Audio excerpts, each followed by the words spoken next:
Okay. Let's get this underway. You guys, after... Our failures. Let's try not to lead with that. Good news first, good news first. Hey, I did something awesome. We're not a failure. Oh yes, you're not. The dragon escaped, but you in no way failed to put your all into stopping it from doing so. At least we know if the thing stands and fights just in a straight fight, we'll kick its ass. Well, yeah. We think. When it If we first had- woke up. If we had come upon it when we were refreshed and had spells, it might have gone better for you. We did throw every spell you had. Like, you threw the reach thing. One of them just didn't get through. One did, though. It just got... You wouldn't It roll just Lotus. rolled really Yeah, well. but at the very minimum, I was completely out of greater teleports, so chasing it down was much more difficult because of that. True. And True, Lindal true. was out of them too, and yeah. And I can't do that, so yeah. I think I had like 4 offensive spells left when I left, so... We'll try again and approach him better next time, I suppose, because it's not like he can hide being a dragon. Oh, wait, yes, he can. Yes, that one apparently can. You guys did successfully identify it as being an underworld dragon, although you were not sure of its precise age. We're gonna guess Great Worm, though. In character. Imagining it to be a Great Worm is not unreasonable, considering its demonstrated power suite. And the size of it, just sheer size. Yes. If it's not a Great Worm, then it's just a worm, because that's once you hit a certain size category, that's as big as you get. Mm-hmm. Okay, here's what we do. We get me a plane shift fork for the plane of water. We are not fetching Venture Bogger and having them fight it out. Because Oh, whoever come wins, we on. lose. Whoever wins, we lose. Whoever wins, we lose. This isn't Godzilla where he'll just wander off and be cool about it. No, both these guys hate us. And whoever wins that... We bring them in, let them fight it out, and we kill whoever's weakest. Whoever wins is fucked. How do you know they won't just team up and work together? Precisely. Because dragons are like women, they all hate each other. According to the WWE. To be completely fair, he's kind of right in the fact that, remember, Venture Bogger is mind-fucked by some alien thing, and it probably won't be up for it, and most dragons actually don't get along so good, so... Okay, But to be fair, that is a thought, but let's not, because I like the world as it is. I don't want to have, like, this giant dragon waste between here and there being everywhere else. Well, except for my character, none of us are aware of Vedra Bogger, and that's just my character is a creepy stalker who was keeping tabs on Aaliyah all this time. Yeah, you guys would all be in character aware of that plague of young magma dragons that swarmed the countryside several years ago. But other than that, unless you had good contacts within the precursor organizations to the Ministry of Adventuring, you wouldn't actually know who was responsible or why. In this case, if you can beat a DC 15 knowledge nobility as a routine, yes, you do know, because you heard about it through proper channels. Let me check my skill of 0 there. Yeah, ditto. And my character knows pretty much everything that's happened in the campaign, because in universe he's a creepy bastard who's been following his ex-girlfriend around. Saying that we're in the special edition DVD, we're going to Photoshop him into the background about 50 feet away in every shot of Alia. I assume he used magic and paid people to keep tabs on her, but yeah. Yeah. Well, it's not like Aaliyah had anti-scrying stuff for any period of time that I can remember. Plus, she was never very subtle about where she was or what she was doing, so... And traveling around with the crocodile, man, come on. On an airship. So, you guys have successfully fled from the field of battle, which was also a field of corn. Made your way back to the magnificent mansion, which's entrance is still rooted at the west end of the village of Milk Raised. There was a throng of very worried dwarves out there when you went in, but it has now been several hours as you got much-deserved rest. And I am nearly done preparing spells. Divine preparation takes a long time. Yep, This is the glorious thing about being a spontaneous caster. I know.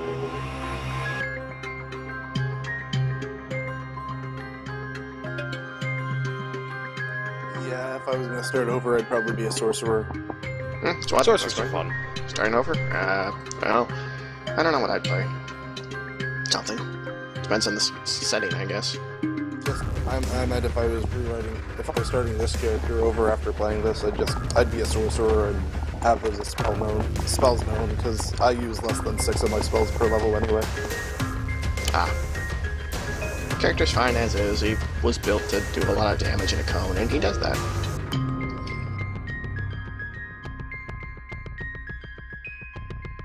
While Fulton finishes his prayers, do the other three of you have any interactions you would like to perform? I'm busily talking to the Silver Inquisitor's head, probably having a smoke and a drink. Occasionally splashing a bit through the grill of its of his helmet. Yeah, just, being polite. I know it does nothing for him, but it's polite.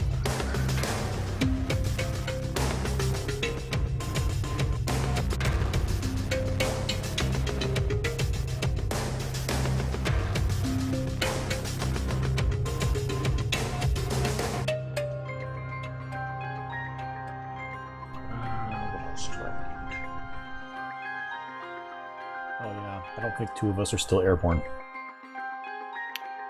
By now, well, it was our no, the ones you were using overland flight. That is our level, isn't it?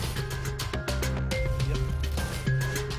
You will be settling onto the floor inside the next 2 hours. Yes. Mine wore off forever ago. I was using flies in the spell tied to the armor. But it's refreshed if it's been a day, so... That is why It the has first thing been I a do when I night. get up is cast Overland Flight and Dark Vision. Well, it's been refreshed, because it refreshes every morning.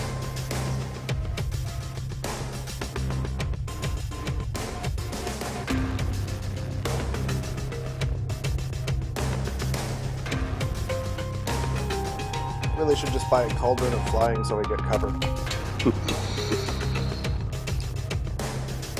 As we have proved, it's more useful than you think it is.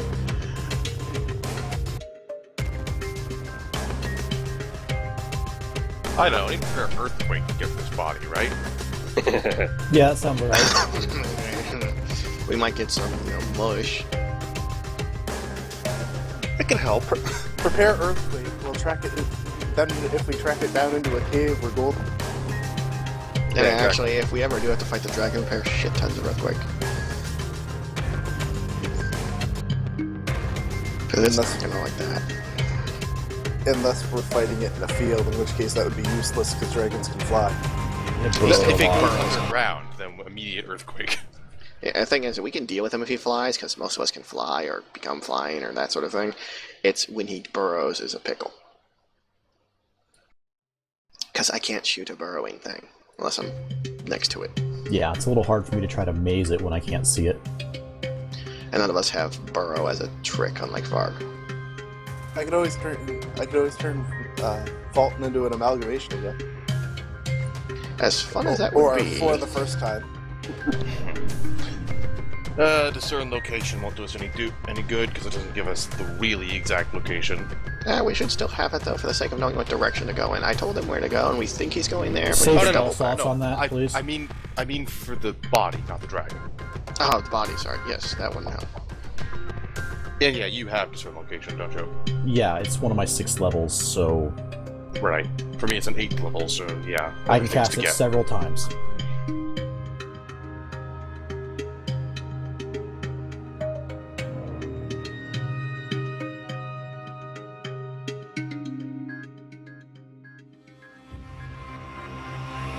Well, I think I'll be going with my usual. I might set it to sure. My usual 8th level spell is just Greater Angelic Aspect, because it's great. That's in the name.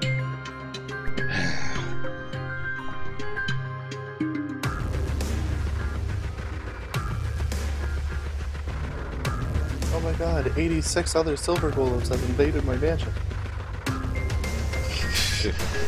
They all start talking. Please lay all your blood down on the floor. I wonder if our Lockrock can sleep in its head. Probably. I just don't think. Well, I don't think you'll actually get any sleep.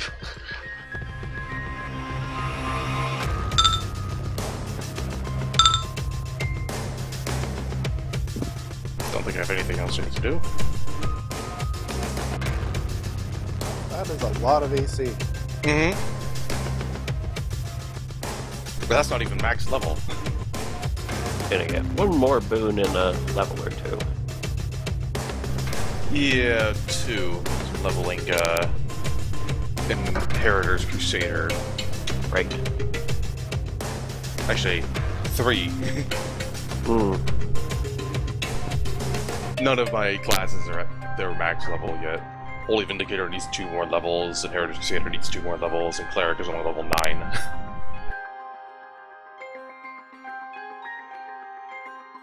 Yeah, I've decided the wizard capstones aren't important, so I'm just gonna rush Dark Scholar up. Haven't really decided for she. I've already taken my dips. I've already taken my dips into other classes. I'm just gonna keep trucking on with Mammoth's Gunslinger. I mean, I think I need at least one more to get Gate. Once I get Yeah. Dark Scholar up high enough, I got permanent tongues, so that's awesome. And I then get you true Cthulhu. speech. I get true speech like an angel. Then you Cthulhu, then you understand every word he's saying and your mind goes pop. The I thought that just downside happened of to be language-dependent spells. I just really want the 3rd level of Inheritor's Crusader, and that Sword Against Injustice ability. Mm-hmm. Is that like your insta-kill trick or what? I basically can attack someone with no attack roll, but it can't crit, and it's just, I accuse them of something, and if they're innocent, the attack stops before it hits them. If it's guilty, it automatically hits. I am Huge. fucked. Just dumb stuff that they have to go, you can breathe. Bap. Well, it's, I think it's once a day. Yeah, it's once a day, and then you can expend channel energy or lay on hands to use it to It's still warn. funny as hell. See, now I'm thinking of that battle between the Mountain and the Viper from Game of Thrones. Gregor versus Denny's. Lindal of Kill Knight's her. Reach, I accuse you of murder. Oh shit. And then Lindahl dies. So, Yes. what are you all doing after you finish, your morning prayers and your breakfast and your Heavy drinking. heavy drinking? What is the plan? I Well, believe you guys need to discuss the plan amongst yourselves in character. Dig up the body, head back to the area. I'm not magic, so good luck with that. that's basically the plan. Dig up the body, return to the Ministry of Venturing with it, and explain what's happened. Hey, you probably should have warned us that this feller had an ancestor he might want to revive, or hey, this guy happened to be the ancestor of a dragon, even I anything very really. much doubt they had any idea. Well, then their information line sucks. I think finding that kind of shit out may have been your job. Well, we did our job then. Go us. And, a dragon's been unleashed on the continent. Happens. Let's try to be quick about this. I need to purchase some equipment. With what money? Lindell? Exactly. Can you move the exit to your mansion while we're in it? No, I have to be at the place where I cast it. So it's when you cast it, it pokes to where you are, not... Okay, that makes sense. Yeah, he summons it within, I think, short range. Yeah, it's close, short Close, of medium, yeah. Okay. Alright, nothing for it then to just go out into Milk Raised then.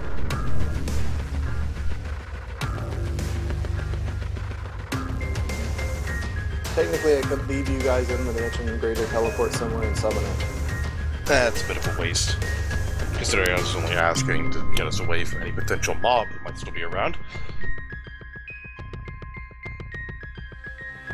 You guys emerge from the mansion to find that there's plenty of evidence that there was a crowd gathered here. The muddy road is torn up more than it normally is, and there seems to be a handful of dwarves just trying to size up the scale of destruction in the graveyard and start putting it back together. Focus for them in a second.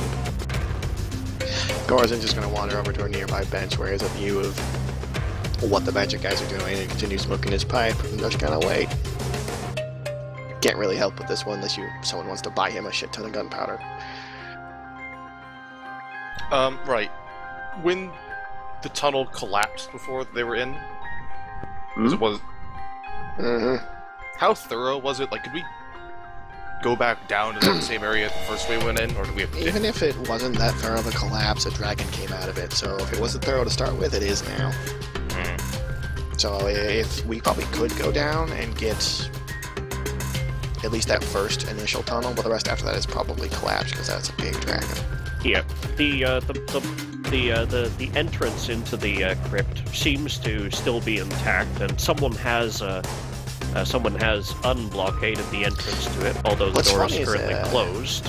Probably the human. Remember how the first half was mostly just human corpses, really old ones? That's probably all fine. It's everything dwarven after it's been collapsed. That's a shame. But this big rent in the earth is mostly, if you look down it, as the villagers just continue milling around you and looking nervous, but trying not to approach you guys. You can look down this chasm and you see that it's mostly collapsed dirt at the bottom. It doesn't look like it opens into a cavern or anything down below. I just had a thought. You lot do your thing. I'm gonna go see a elemental. And pop off and go see a cobbler. You head towards the cobblers. The rest of you? We could always summon an earth elemental to dig around. That might be the best idea. I think the summoner should do that. I was looking at it. Well, elementals Considering they can glide. move through the earth, Yeah, they like can to go dig down and eventually. Glide around, help you find organic matter and go, hey. As soon as we dig know here. where the body is, I have things like stone shape to get to it. And the earth would be the best way because they can earth glide and have tremor sense. So Right, just checking what level this go with. you can actually summon the shittiest one possible if you wanted, just for the sake of A, saving energy, and B, we don't need a strong one. It could be this little guy. Well, it's the same to me either way. Ah, okay. But she this can is- summon more at Yeah, once. if I go to 7th level 1, I can summon my maximum.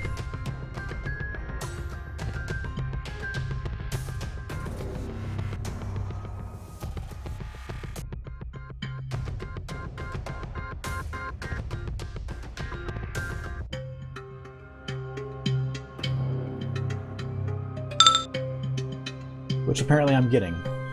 Nice. 24, eh? God damn it. It was D4, wasn't it? What the... God damn it. Yeah, yeah. There. You're still getting a maximum. Okay. That Jesus. feels much better. Okay. Wow, you rolled a 24 6 on a, elementals, go! on a D24. You rolled a 6. Wow, that is I'm an just ass. that good. Alright, what size are those?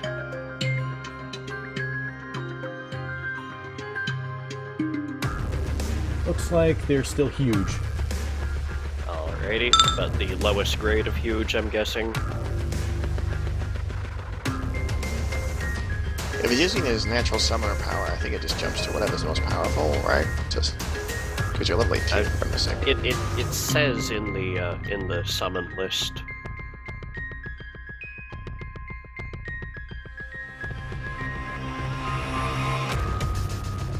It only speaks Terran. Yeah, these are greater, not elder. Yeah, elders I can't summon quite as many. Okay. Hope you speak Terran. I do. Awesome. I don't. I made sure I could speak all the languages of pretty much all my summons. People of Earth obey you.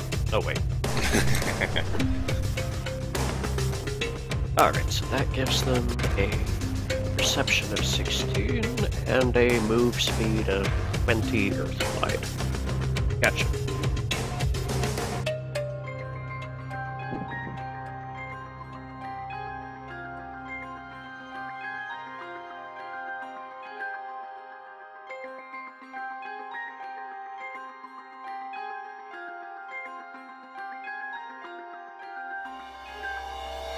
Oh yeah, I don't speak nearly as many languages as I should, and I was supposed to correct it and never did. Oh yeah, we all still have ownership over Lindall's tokens. You should probably fix that. Just a moment.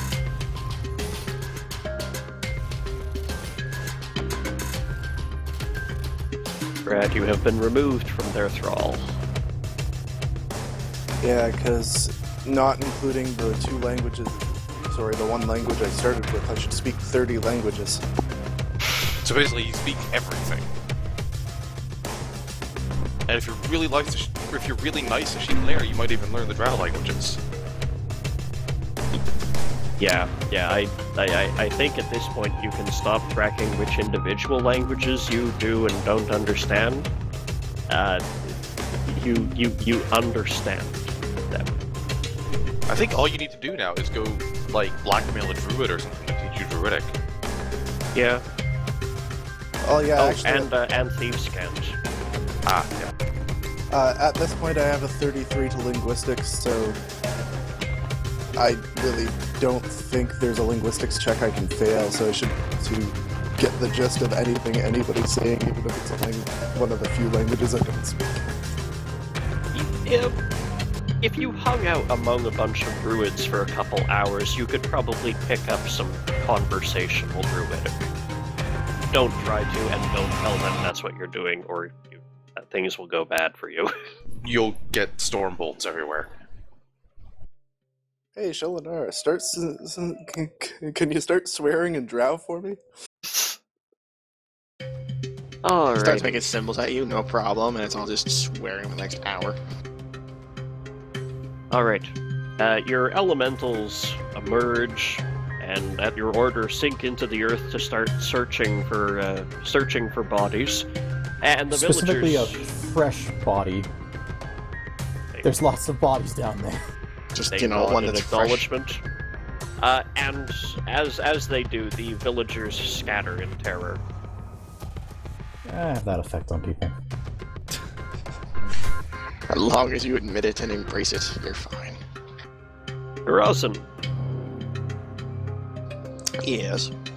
you find yourself back at the cobblers. The front Hang on. window has been repaired sometime in the past 2 days. Good on him. I knock politely. The door slowly swings open, as apparently it wasn't latched. I head inside. The front half of the shop is abandoned and in a bit of disarray, but not that badly. As though he forgot to clean up the past couple days. And you can hear the sound of hammers on leather in the back. I emerge into the back room. You approach the door to the back room, and you push on the door and find it seems to be soundly secured. I am not, but I doubt he's going to hear me. Assuming he doesn't.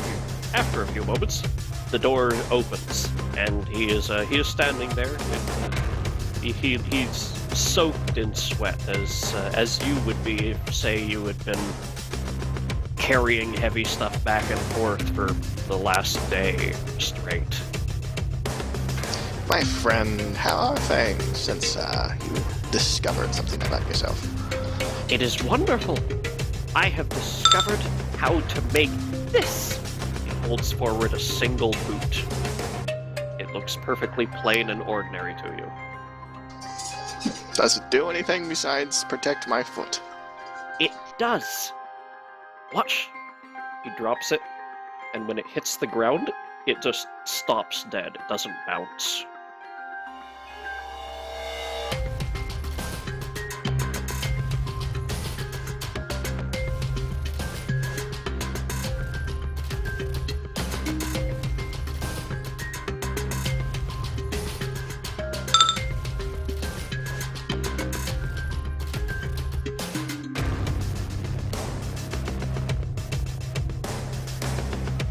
Skullhat, were you stunned into silence? Sorry, I had to talk to someone. I might need to leave early as part of the thing. Okay. Sorry. But on the subject of the shoe, I look at it and go, so it doesn't sink? So if I threw it in water, or sorry, it does sink, so if I threw it in water, it goes straight down, doesn't float? Oh, it would probably sink. Is it magic? It is my greatest invention. My It is a type? thing that stays where you put it. Ah, like an immovable rod. Just a boot. Immovable boot. Well, no, more like a boot. If you put it somewhere, it doesn't leave on you. Most boots don't leave on me. Oh, My friend, come with me. I have something I wish to ask a small favor of you that only you could accomplish with your fantastic abilities. It's gonna sound very odd, but it seems that someone or something has destroyed a very important temple. And we're just doing a bit of basic excavation to find a certain body we need. But once we've done that, the entire town would certainly be in your great debt if you maybe could just fix it. I know you have the skill. oh, And we even have examples to work with. You'll have a perfectly, shaped one next to you, and we can even draw you a little map so you have an idea how it's supposed to look. And again, the entire town would be honestly in awe of your ability to fix such a thing with expediency. And very likely, pay you for future work. show me this thing. Come. And I just take him outside and show him the big fucking hole. Okay. Where is this thing you need me to fix? Yes, you see that to the north, and I point that one. Crypt? It's supposed to be, rather like that. Follow me, if you would. And I take him into the crypt and show him what remains, and likely the blocked off section. It's supposed to be a crypt, and it would continue on that direction, and I point south while on the ground, but, I'm assuming he knows. In a series of tunnels. You do quite soon find a collapsed portion of the tunnels. Good, and I just sort of guide him through it, maybe draw him a small map of how it looked. Just give him an idea. So yes, this particular crypt was supposed to expand in that direction, something came out of it and ruined it, and well, they'd like it if you sealed the hole and remade the crypt if you could. Oh, but I'm not a crypto architect. But you are. But I'm not a crypto architect. But you are.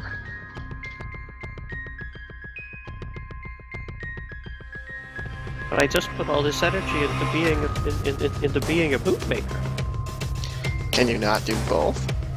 Both is entirely possible. Everything is possible if you simply put the energy and time into it. Well, I'll put it on my to-do list. No. This is something that's more important than you can just put off. This is something you must do now, or it will gain you much appreciation of the town, and you'll actually be able to sell things. But the town is in debt. The town is in debt to me. And he pulls out a scroll that has a very large procession of numbers written on it in red and names just above. Can I see that? It's my books. Yeah, so read it to me. People have been... So you have been making things for people. Yes. And they've not paid you, they just said they would. Oh no! It's this marvelous system that my progenitors told me about, where you give someone something ahead of time, and then they, over time, can pay you for it. We called it layaway. Have they ever actually paid you? Like even a little bit, even part of it? Yes, this one here. And he points to an entry. Owing 20 gold, paid 2 gold. And I'm sure he will get back around to paying the other 18 just as soon as he finishes having a death.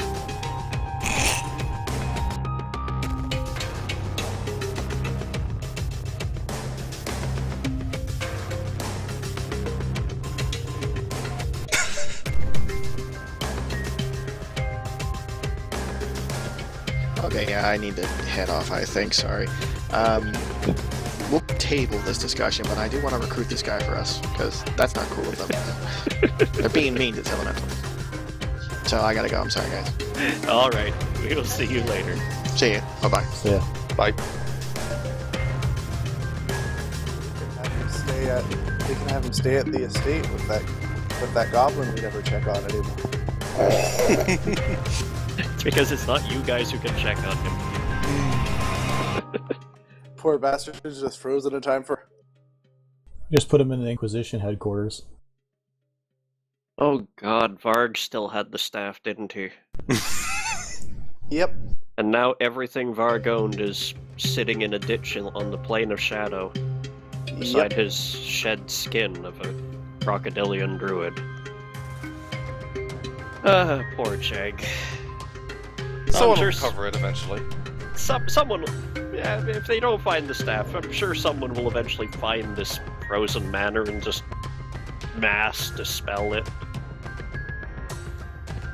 Anyways, Gorozin comes out of the tomb, talking to the elemental, and walks him back to his shop. Eventually, comes back you guys' way, muttering about, it's just not fair. That guy could really do something if only he could find someplace that would let him exercise his potential. Those words were all way too big for Gorazin. I was just trying to capture the gist of it, so that you guys can move forward. Speaking of moving forward, after about 15 minutes, the elementals start returning to the surface one by one, some of them just shaking their head, and one of them comes up with a couple very, very old bodies, and one relatively new body with a knife still stuck in its throat. Ah, lovely. That was right. easy. Before anyone does anything, detect magic.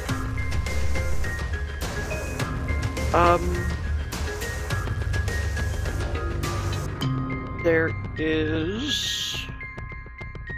Let's see here.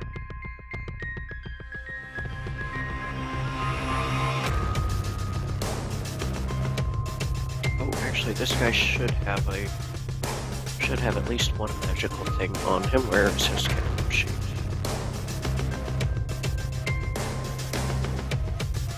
It was his holy symbol in one iteration of his design, but I'm not sure if that's what I finished with.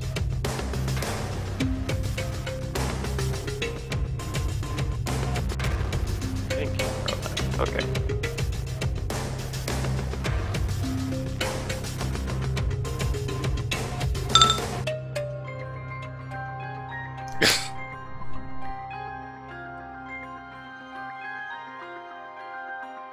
I'm not removing that.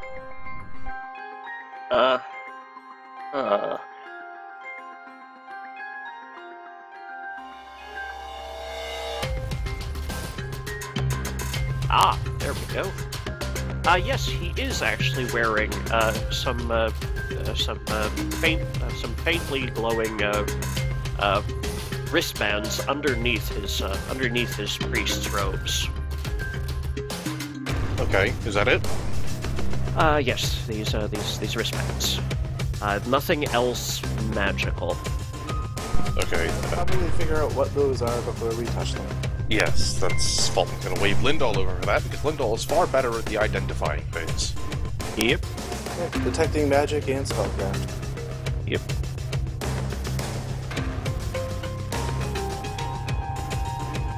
Actually, not that it matters because they're the same thing, but that's an ongoing effect, so knowledge or canon.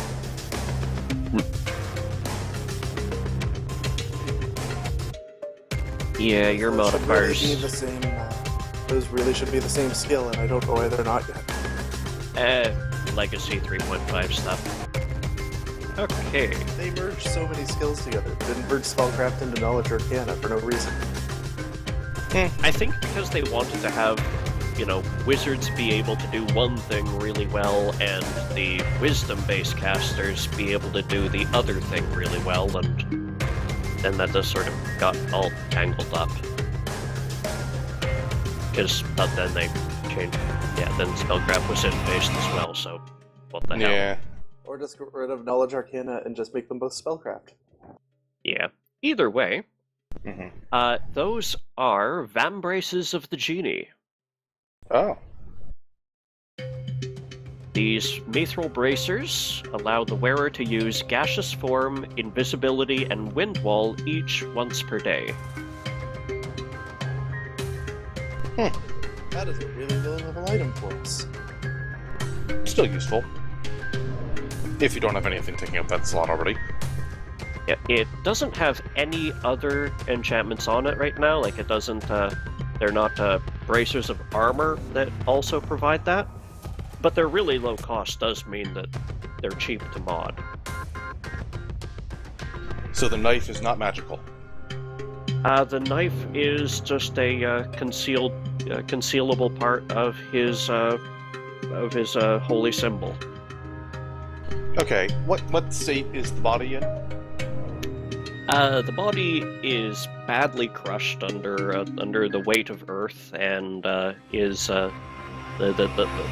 head is nearly cut, is halfway cut from the body. Like, he really stabbed that in there. But other than that, like, he doesn't have any other serious injuries other than the crushed ribs.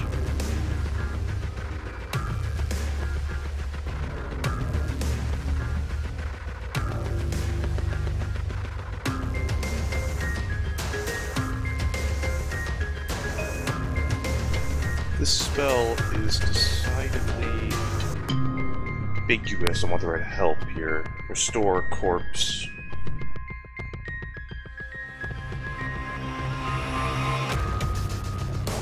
Let's see here. You Broke grow. corpse. Yeah.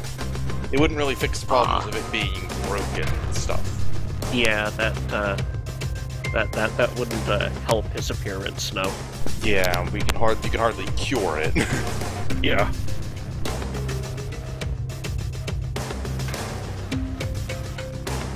Can I use mending to put his neck together? Probably not. Well, make whole. Still one of those. Unless it says specifically that it will work on undead. I don't really think so. He's not an undead. It's an object. Yeah, corpse. A corpse is an object, not a creature. Mechanics are fun. Tell you what. Cast, make whole, and roll me a heal check for how well you perform the rebuilding. I don't have any points in heal. Okay. No reason not to try. Actually, is his face recognizable? You said his head was like coming off the body. Yeah, that neck is really badly done, and the skull has been crushed a little bit, but skulls are weirdly much tougher than rib cages. Well, let's just take the head back. That's why I'm asking. Is the face recognizable? Like, if you knew what Kodak the Hero looked like, would you know that was Kodak the Hero? If you'd seen him in person, probably isn't good enough to recognize him from a poster. Wanted poster. Well, we'll try this, and we can always chop the head off if this fails utterly. Either way, I got something to throw in my robe of holding. Sorry, was that robe of horror, or...? I do tend to carry dead bodies around with it, so yes. Well, there's my heal check. Alright. And I was going to simply put a -10 on that and consider it a disguise check for dressing him up, and yes, you've done. You have managed to reattach the neck properly, but the blood flow that you induced while trying to put the body back together has just made the bruising even more visible on what of his body remains. Oh well. Bruising where? Is it on his face? Head, neck, chest, yeah. Well, we'll really have to deal with that. Right, before anything else... The good news is his beard is still intact. There's still two things I need to put on him. First is this... Actually, random question. I didn't look this up, I was supposed to. Speak to dead. Does it technically make things undead? No. No? Speak with dead. It is a necromancy, it is a language dependent, it only lasts a minute per level. The creature it says is the not... semblance of life. Yeah, semblance. It's, it doesn't really, it doesn't change the creature in any real way. Alright, then we're doing, Sanctify Corpse. Mm-hmm. And Gentle Repose.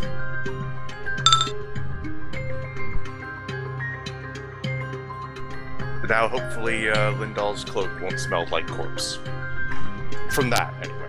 You might have more in there, I don't know. Well, it has gotten a nice cleaning in the sewers since Lindahl last used it to carry a body. Oh no, that was... no, pardon me, that was after. I keep myself clean with prestidigitation anyway. Yeah. Let's see. So, Corpse. Even non-spellcasters should learn that one stuff. It's so useful.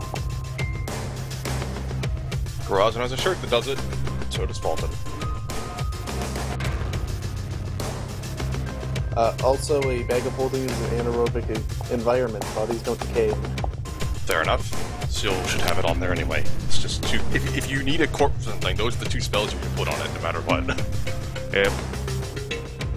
In case you don't have a sufficiently large bag, but only a wagon and horse. Okay, the body is preserved against interference for at least the next day. Alright, Ministry of Adventuring. I'm wondering if we can do anything for these people and their giant hole in the ground before we go. The Earth Elementals could close it up. Can they? Well, they're potent enough labor to at least try and start filling in the hole. Yeah, they can certainly do that. They don't have anything special otherwise, but... Yeah, they don't have magic powers or anything, but they've Might got as well. strength, and they'll be around for a bit. So. Yeah, they'll be around a bit longer, won't they? Yeah, we might as well do that. For as long as they'll be here. Do we have to be here to be doing that, or can we just like tell them to do it and then leave? I actually don't remember whether or not summons stick around once their summoner goes out of range.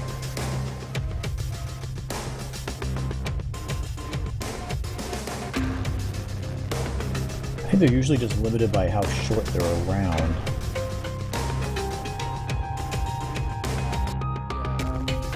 If it acts exactly like the spell, except for being longer, you don't need to stay around.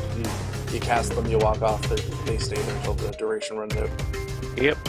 And for her, the duration's minutes per level instead of rounds per. Yeah. So yeah, you don't need to stick around, you can just direct them and leave them to be their own thing. Autonomous? That's all, folks. There's the word. Well, let's teleport back to the Ministry of Adventuring so I can get paid and replace my armor I never found, goddammit. That's very optimistic saying we're gonna get paid.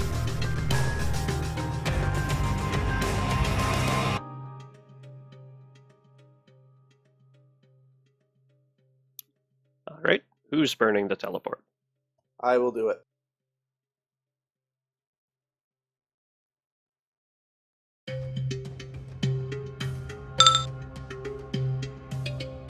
Hooray for greater teleports! I always prepare at least 2 of them.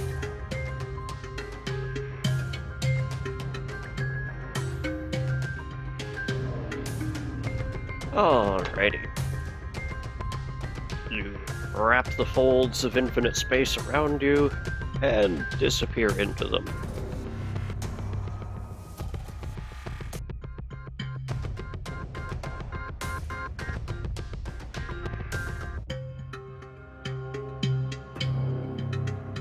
Let's see here, I can find this map and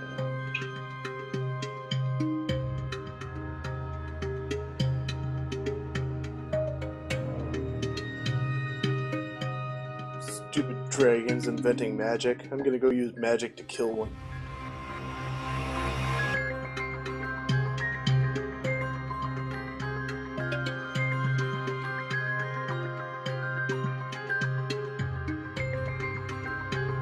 Alright. And you return yourselves to the city of Ketlir. Ketlia. It's battle coverage. There is. What are the trans yards? Is that for transporting? Oh, yes. The an area that in the city that is specifically reserved for arriving teleportees. Ah. Basically just a large open space that is not used for market gatherings.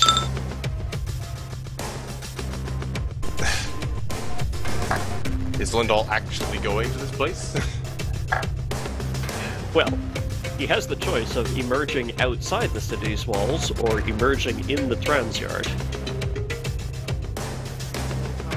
Outside the city's walls, because these people bitch every time you teleport into the place.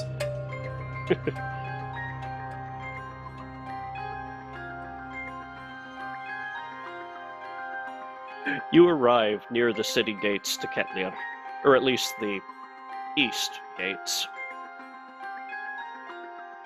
The war with the goblins in the region did die down significantly after the Oozan lands started infiltrating their territory, and yeah, there's much fewer goblins than there used to be, so they haven't been throwing themselves against the wall of Ketlir for some months now. Nevertheless, the west gate remains closed.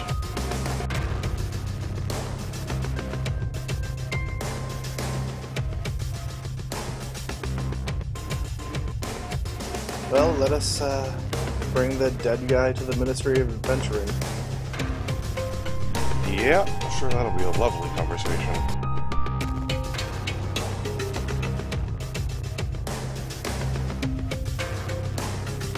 You guys head to the ministry offices, which are part of the northern half of the university here. Simply because, you know, they had the spare room and the research facilities. Mm-hmm. And you announce yourselves and your corpse to a proctor who immediately sends you to a meeting room deep inside the building and says that you will be you will see your representative to verify your claims shortly.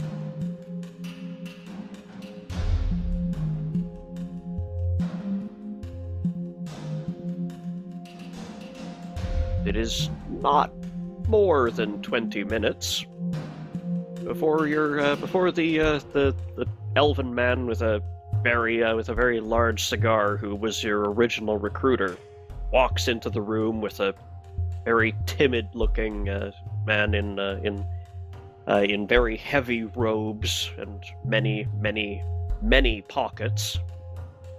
Just sort of creeps in behind the taller. Fulton will nod to them both. Hey, you guys lived. If barely. I knew you had it in you.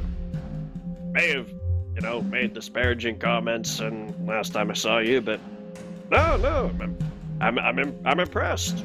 Assuming this is, that Kodak fellow. There, you got to work. Points at the body, and the smaller elf scurries over and starts casting various spells over the body. It's been sanctified and reposed already. Ah, good. Explains. No, that doesn't explain the smell at all. Why do you all smell like death?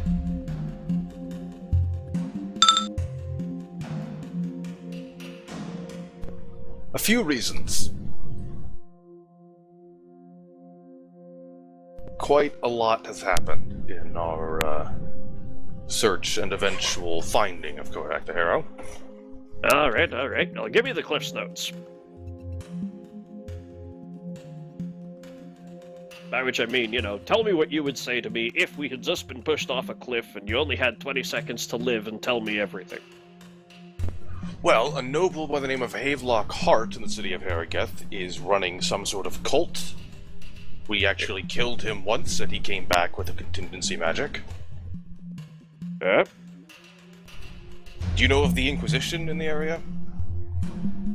Inquisition? Not any that are still operating. There was one that was wiped out a couple months back. Yes, we found that one. We killed the demon that wiped it out. The people in the area were under the assumption it was still operating because there were Inquisitors working under the demon's command.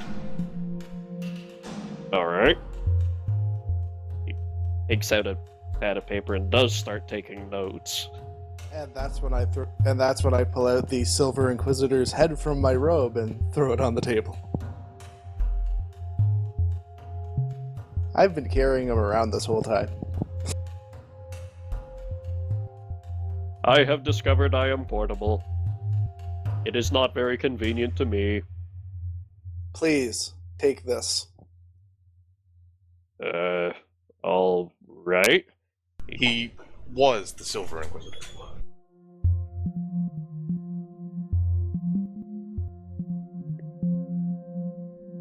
Reaches out and taps on the back of the helmet. Silver? Looks more like adamantine. The quality of metal was symbolic of their rank in the organization. Okay, I follow you. A bit backwards, though. Alright, so, Heart, Inquisition... How did you find this arrow chap? Well, we were in a dwarven settlement of milk raised, some northeast of Harrogeth. Yeah. And we found the body of his ancestor, Kodak the Hanged. Well, While we were investigating that, he came upon us disguised as a monk and actually killed himself over the corpse. Alright, that's a new one, and, criminals of this sort don't usually just give themselves up like that. Yes, well, he achieved his goal, which was to resurrect Kodak the Hanged. And, I'm guessing he gave you the slip, because, I only see one corpse on this slab. Are you familiar with underworld dragons, sir? I don't follow the punk rock scene. Dragons, as in the great flying creatures. Right. Yeah. What of them? Kodak the Hanged was one, apparently. Oh. Yes. So we did our best to subdue it, but between its ability to tunnel through the ground and fly at very fast speeds, we were only able to injure it before it flew off. Thinking these Cliff's Notes are kind of turning into precipice notes. Like I said, quite a bit has happened. Yeah. Alright. Well, mission accomplished on this front. He thwaps the body with the pad of parchment that he pulled out to take notes on, and is this thing genuine? Come on, man. It doesn't take you this long normally. Mid-elf finally speaks up. It appears to genuinely be him, from all reports and all determinations.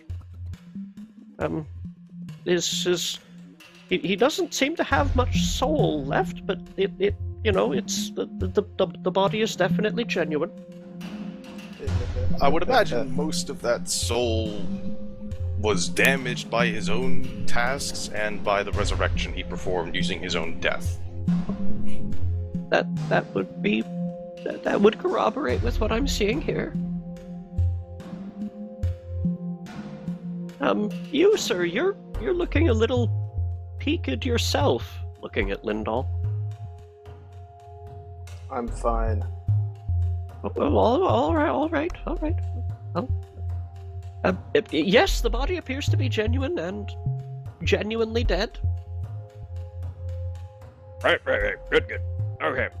So, mission accomplished there, and I'll see about negotiating you a proper bonus for dealing with this Hart fellow as soon as our agents get back from, as soon as we get just a verification agents out there, just, check that everything's still copacetic out there.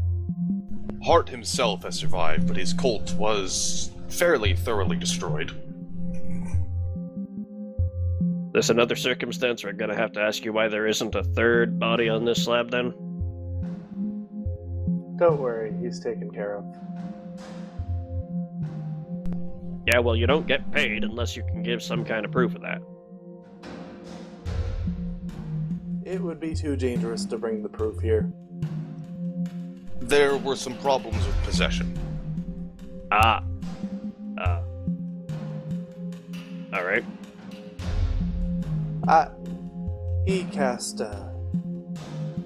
He put himself into a magic hour. It's sitting in an undisclosed location where nobody will ever find it. Right. Well, as Considering- soon as our agents get back with confirmation of this cult, then I suppose that'll be good enough on that front. And this dragon thing,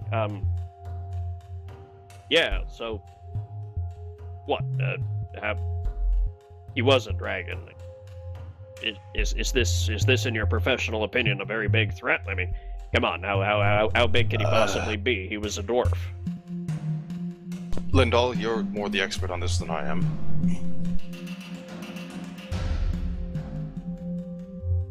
I was not here for that. I would need to roll a knowledge based on it, which I haven't done yet, so just a sec. The body of the dwarf transformed while you were after sufficient sacrifice had been made. It turned into a colossal underworld dragon.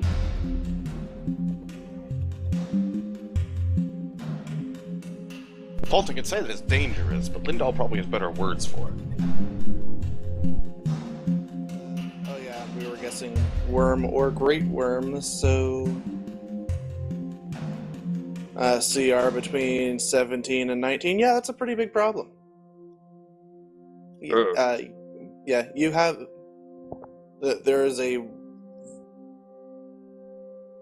an Imperial Underworld dragon of at least the age of Worm running around near the cities of Hagareth. That's a pretty big problem. It did go north towards the mountains, at least, but... Right. Okay, I'll get the researchers on that. What are you still sticking around for here, anyways? Go, start getting things arranged. Swings an arm at the smaller elf, but he just ducks it and disappears back through the door. The help around here is horrible. Alright, so, yeah, I'll get your pay stubs made out before the day is out. And let me know in advance if you plan on spending it outside the Circle C. I'm afraid we've only got pretty tenuous negotiated economic trade agreements with the southern kingdoms at the moment. Mouth breathing round here, son of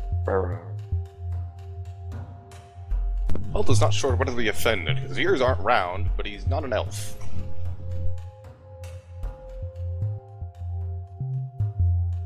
Well, this problem seems to be with humans, so at least half of you should be. You know, the non-Tusky half, to quote Garazan.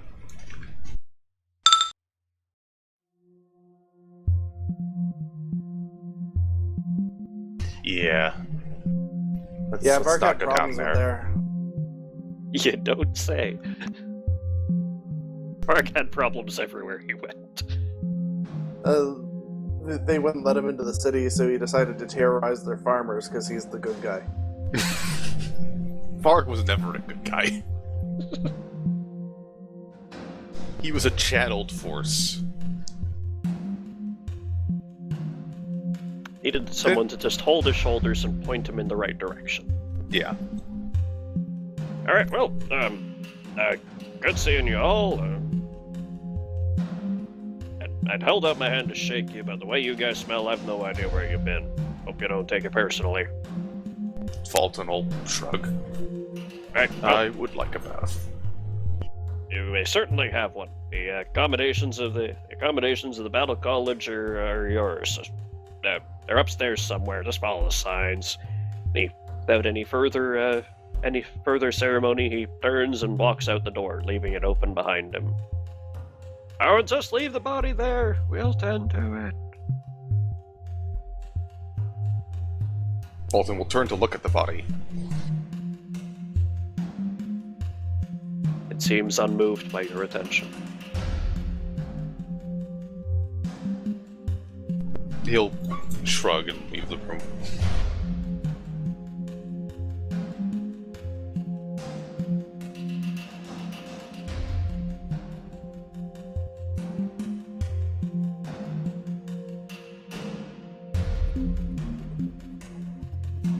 Alrighty.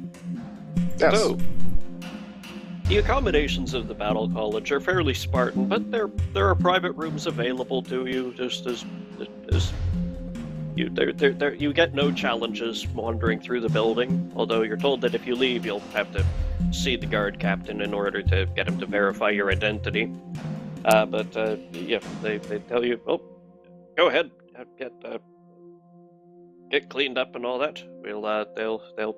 They'll find you when they have anything for you. Then Fulton will head to the nearest place he can take a bath.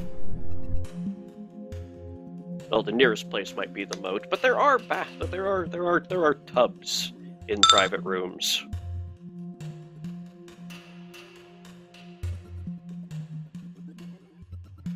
Shinolar, how are you currently concealing your nature? Let's see.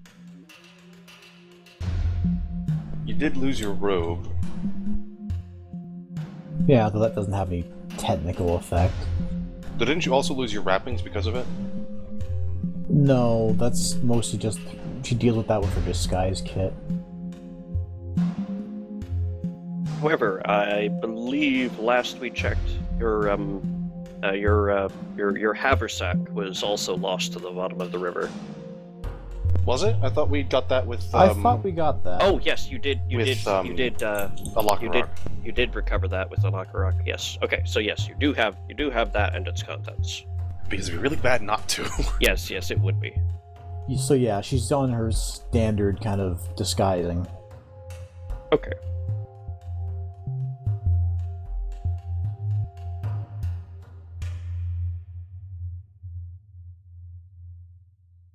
Alrighty. So, eventually, you're free to wander about the city of Ketlir, and after a good 5 or 6 hours, eventually a messenger approaches all of you, or each of you individually, and hands you an envelope. Envelope. Salutes and leaves. At that point, Fulton would be most likely cleaning his armor because it's covered in earth and grime and ugly. Mm-hmm. Let's see here, just want to double check the figure.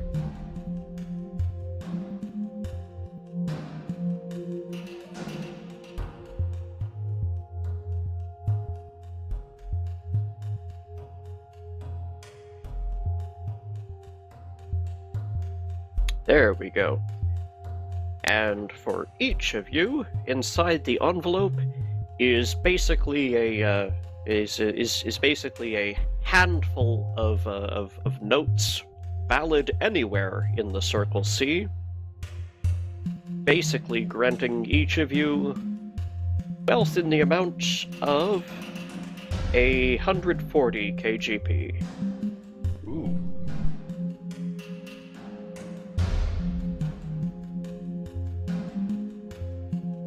We've been paid. It's a miracle. And there is a small note included in each envelope.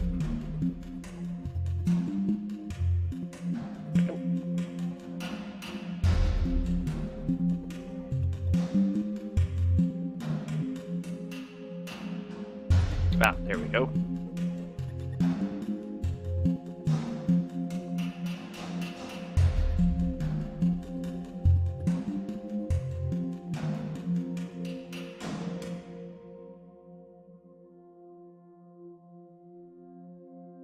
There we go. Pay due and bonus assessed for work somewhat beyond the call of duty.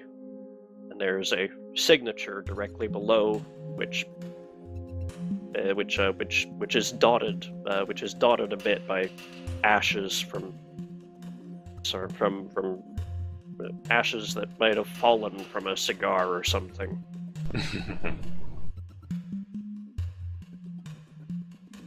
I wonder who that could have been.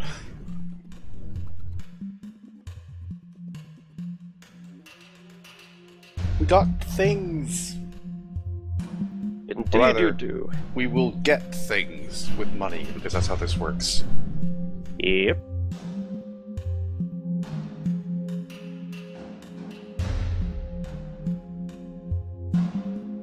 Now, as for immediate... welcome back. We got paid! Good, I can replace my ridiculous expensive armor. How much is it? I just worked it out, and replacing it is 56,003 gold. That's a lot. What? Where did 3 gold come from? The base cost of the armor. Ah.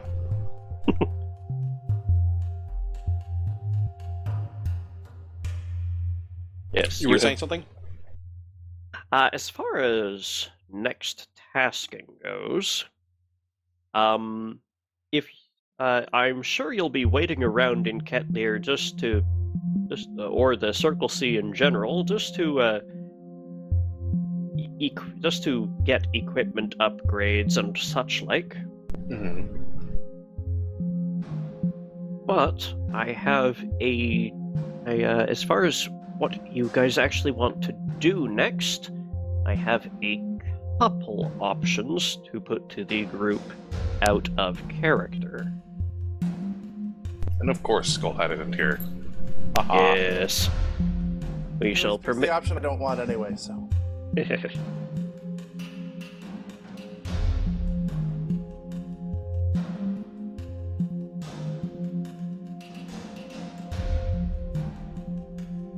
Let's see here.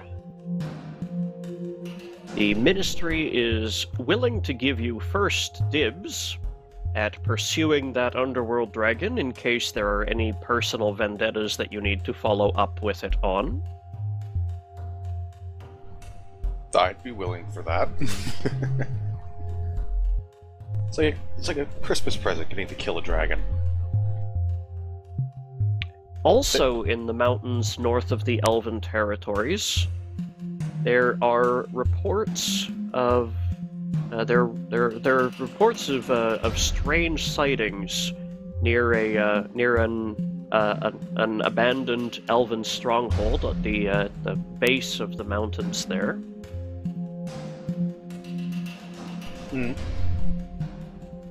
More abandoned elven strongholds. Most of the ones on the mountains are abandoned dwarven strongholds. The elven one's a little unusual. Well, we've been to Harrogeth, haven't we? Wasn't that an elven stronghold once upon a time? Once upon a time, it was an elven wizard's tower. Back during the age where that created the Scarred Neck. Well, that's a type of stronghold. Kind of.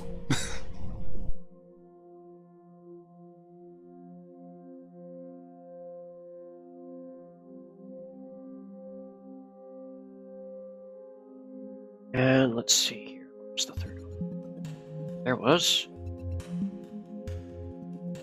I've got my notes currently organized on cards because I wasn't sure which direction you guys wanted to go, so I haven't compiled them into single documents.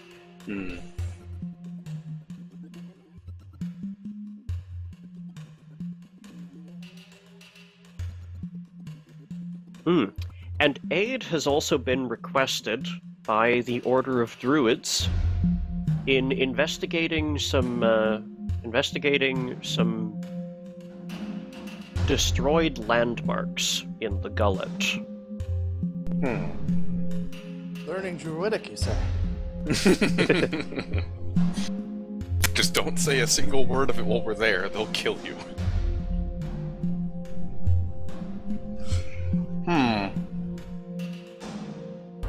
Well, I don't have any particular aversion to any of those.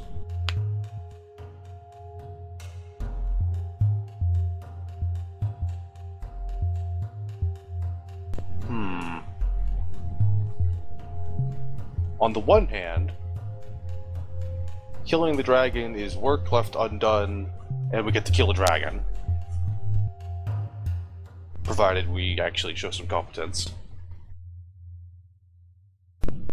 On the other, eldritch nature sightings, I'm bad at words, that sort of thing is always interesting to try and figure out what on earth is going on, considering there's so many different things that could mean. And druids are cool.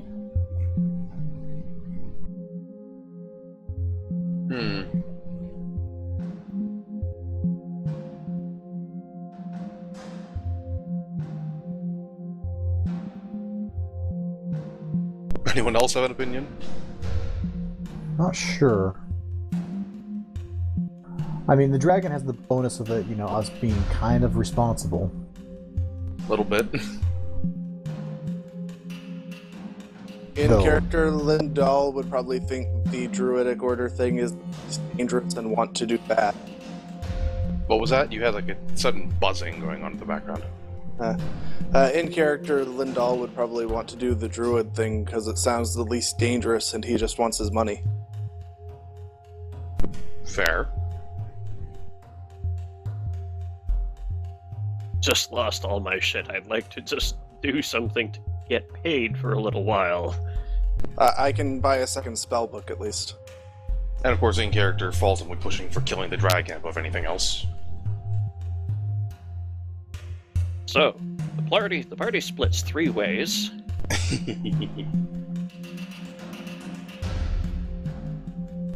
Damn, I don't have enough.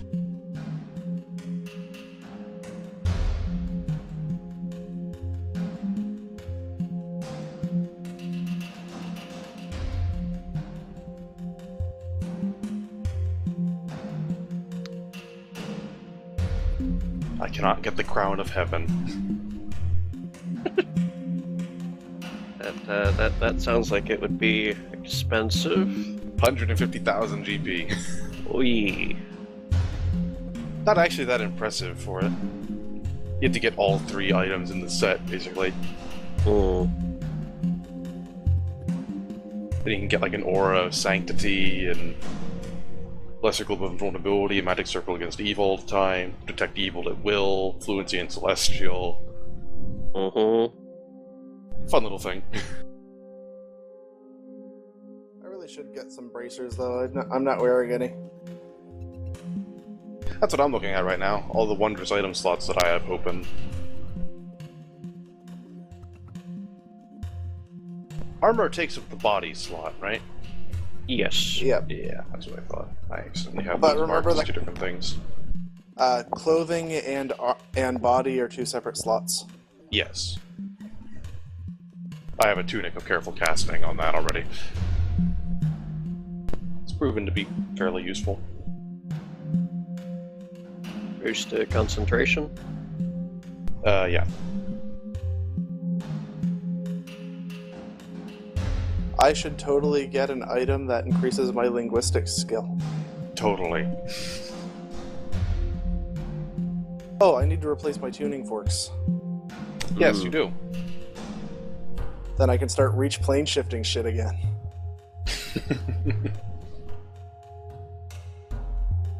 Not very many good wrist slot items, are there? It was For our item level, anyway. It was 10,000 for each plane, right? I believe so. I think we discussed that on the forum.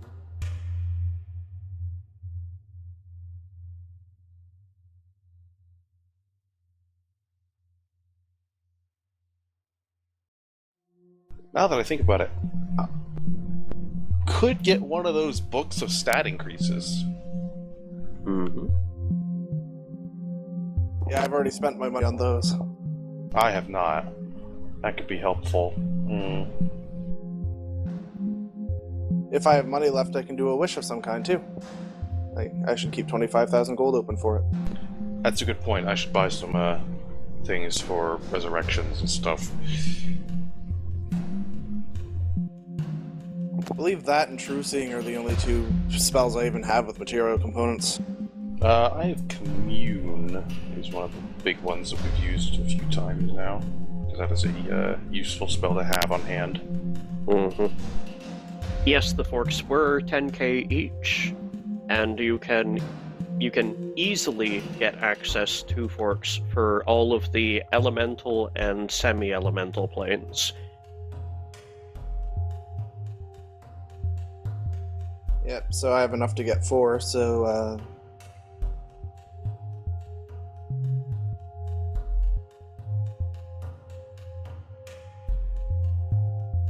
So, of course, positive and, positive energy is one of them, because I'm a dick like that. Mm-hmm. Explode in white magnificent. I totally did that to someone, it was amazing.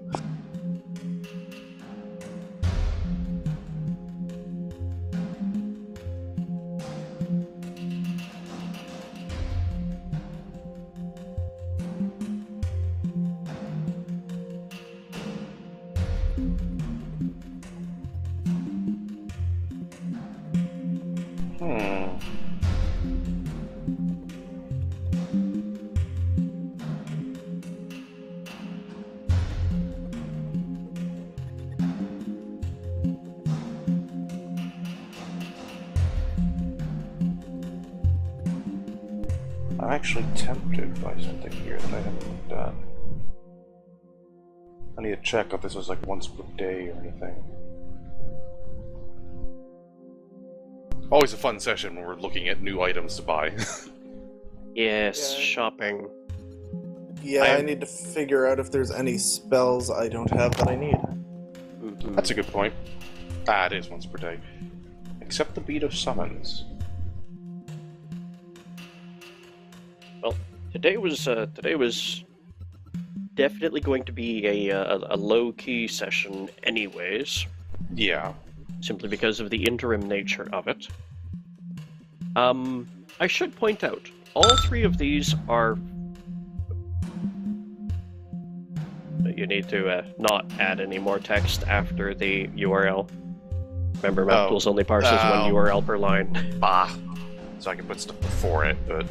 Yep. Anyway, looking at that, because that's interesting.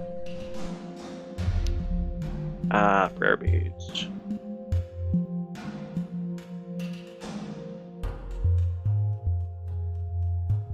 Especially the beat of karma. Special beads. List. Raider. Were you looking at a greater or a standard? I have to double check. I mean, I could just go with standard, because the main thing that greater has that is the improvement is the beat of summons, which you can only use once. Hmm. But it's really powerful. Powerful creature of appropriate alignment to aid the wearer for a day. Use the beat of summons to summon a deity's emissary frivolously. The deity takes that character's items and places a geese upon them. Yeah, it's not a thing you just do. Oop. Might be helpful for killing that dragon.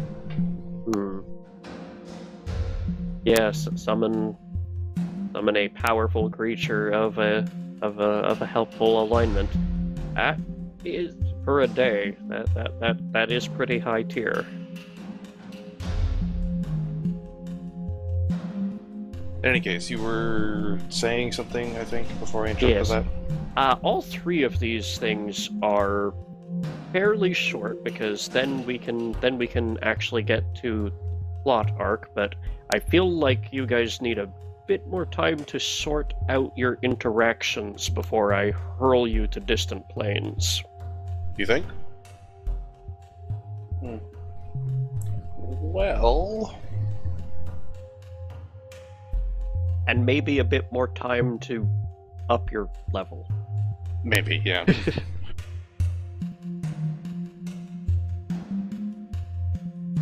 I think I'm pretty firmly in the Pursue the Dragon camp.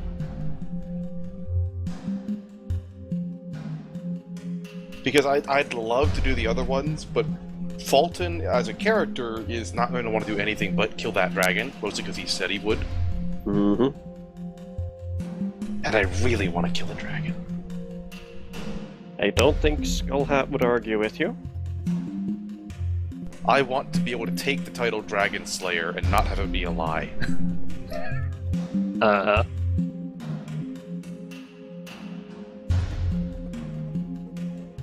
It's definitely the most known quantity.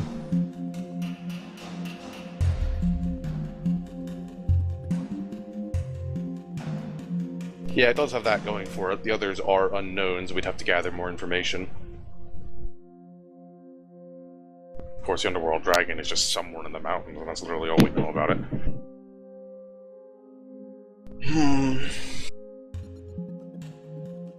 The Ministry will have more for you. But, you know, only to the extent that their research can give them. Which is probably more than what we can get on a... you know, this kind of time frame, but... I think she might go the same route, just because it's not good for one's reputation to unleash a giant dragon and then not take care of it. Yeah? Well, I've done my duty here. See ya.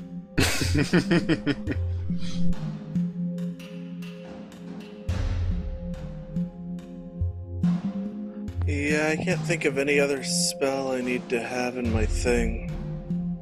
Well, I shall certainly let you guys retroactively set up your equipment after anywhere we go in this session. Right. Yeah, I'm not even looking right now because there's too much to look at. Yeah. We should take the moment to mark down what our actual money totals are right now, though. Yes.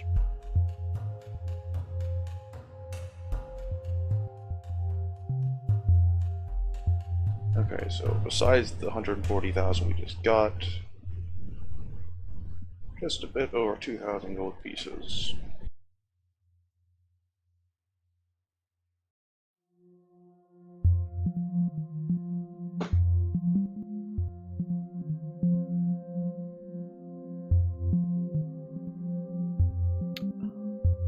Let's see. Looks like Fulton has 142,229 gold pieces and 8 silver pieces. Not bad. Yeah, mine was mine's simple to do because I had to replace shit. So there's mine. I had to replace like 90,000 gold worth of crap. So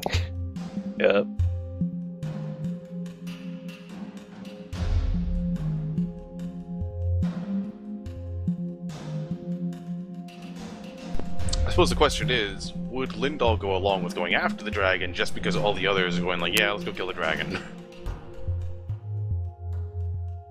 Also, did you know That's there's a what I'd- wondrous item actually named Chaos Emerald? Oh dear. Gotta go fast. You can cast Chaos Hammer with it.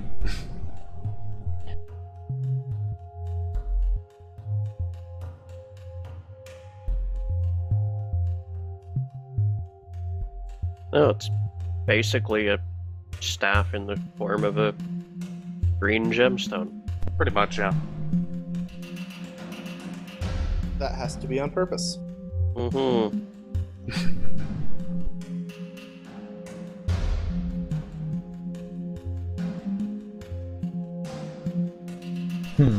And then I have 25,000 gold left over for a wish if anybody has any good ideas for me. Right. So you have to buy the actual component, right? Or does it just use the money? You technically have to buy the component, but we're in a town, so Right. you have to buy a diamond worth 25,000 gold. Which is weird, because I think in 3.5 it just used money. I don't know. 2.5 can be really weird, that sort of thing. Yes. Unless they were still using XP then.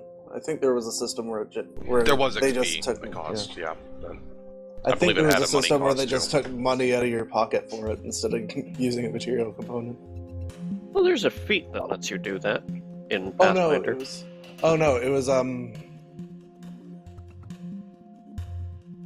it was in Baldur's Gate where you summoned a genie and you paid it to cast the wish for you. Gotcha. Which is just fucking amazing. Uh-huh.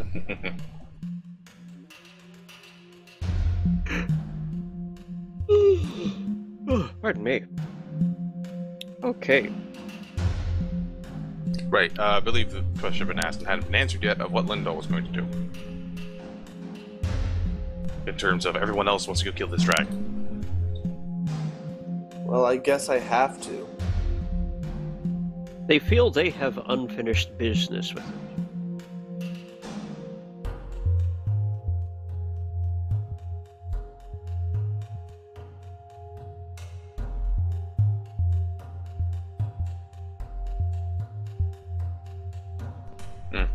Really quick, before we continue on with actually doing things instead of sitting around here looking at the PFSRD, Mm-hmm. I know I'm going to be buying one of those prayers, those bands of prayer beads. Right? I'm not sure whether to go for the standard or the greater, because the main thing I want is that +4 caster level for all my spells. Because that's really cool.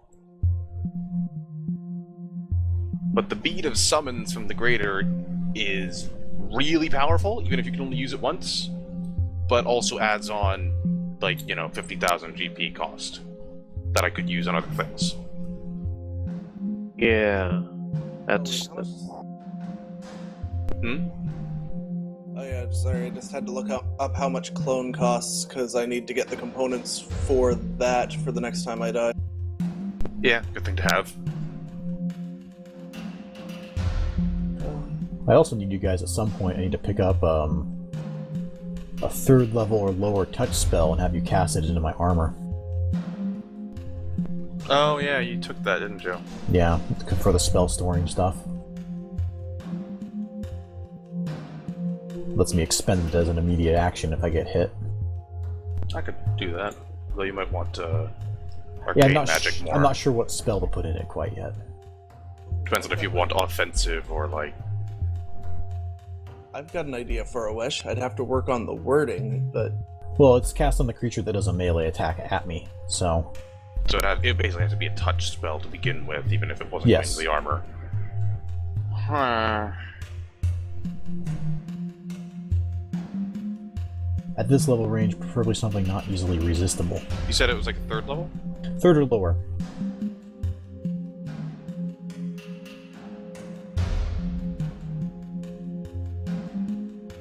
I know there's some good arcane spells in there.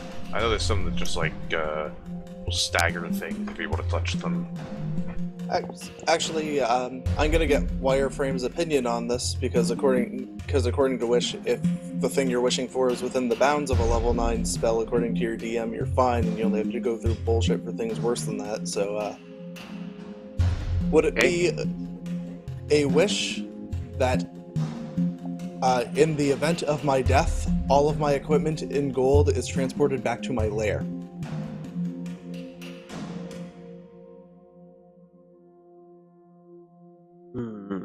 Give me just a second while I review what is actually on the 9th level spell list. That would be a pretty good wish. Yeah, then Also, I wouldn't the, have to buy a second. I wouldn't have to buy a second blessed book either. Yeah, this first though, what I'm looking at right now, yeah, that the standard prayer bead is really overpriced. Is it? A standard prayer bead, a standard strand of prayer beads, has a bead of healing, a bead of karma, and a bead of smiting. Bead of healing gives you 1 a day, cure serious, or remove blindness, or remove disease. Karma, cast your spells at a +4 caster level for 10 minutes. Okay, Which that's is actually really- pretty good. Yeah, that's is the really best good. thing on the beads. And really, that is the only great thing on these beads. That would be worth. That's 1 a day, totally worth 45k. I really can't justify another 50k though Just for a single one-time summon Monster 9. Yeah. Even if it is a full day, it's a one-time summon we have a Monster summon. 9. Yeah. To be fair, I don't think it's even a Summon Monster 9. I think it's meant to be more powerful, seeing as how it talks about summoning like a deity's emissary. Yeah. But Yeah, it seems more like planar binding. Especially considering that if you do it incorrectly, it can then come back and bite you. Yeah. Oh, speaking of, I know a thing that'd be kind of funny to put in that armor. Bestow Curse.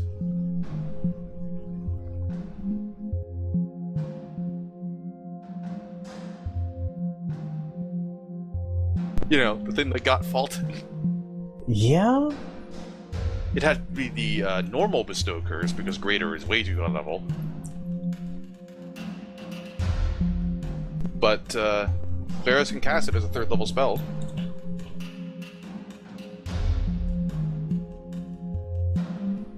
It can do a -6 decrease to ability score, a -4 penalty on attack rolls, saves, ability checks, and skill checks, or each turn the target has a 50% chance to act normally, or does nothing. Right. I don't know whether we'd have the option to like choose it when it goes in, or choose it when it actually curses someone. Regardless of something like that, I worry about it just being flat out resisted, though. Yes, it is a will negate, since it's a 3rd level spell. Of course, I could put it in there if I had that Band of Prayer Beads at +4 caster level.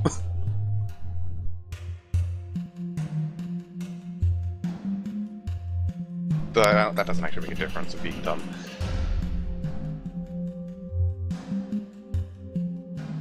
Because that's not a caster level based thing. 3rd level spell.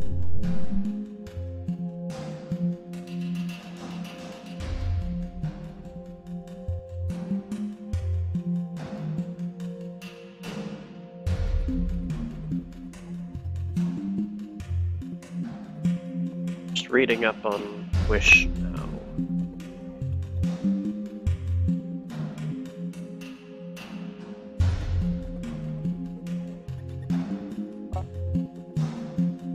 I still think they should rename Prestidigitation Insignificant Wish. That'd be kind of funny.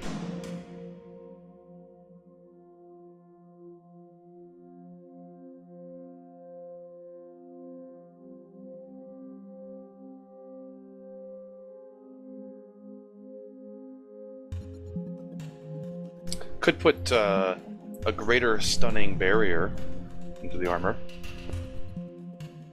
Yeah, I figure if I can do that, I can every time I die, I can just I can cast a wish and be okay.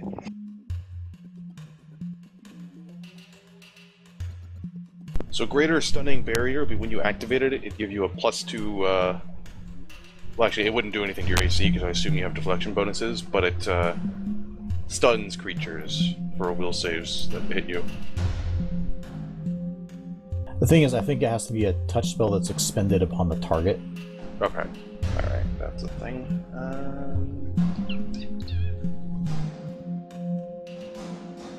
Are you talking about your spell storing armor? Yeah. Just kind of looking at what I could put in it.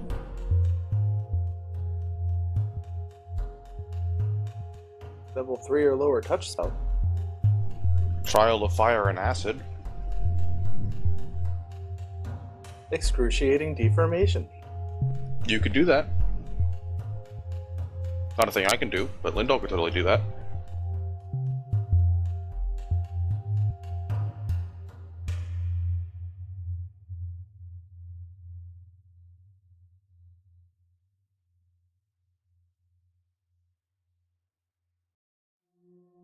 You know, what I could do instead of that band of prayer beads is get a Helm of Brilliance.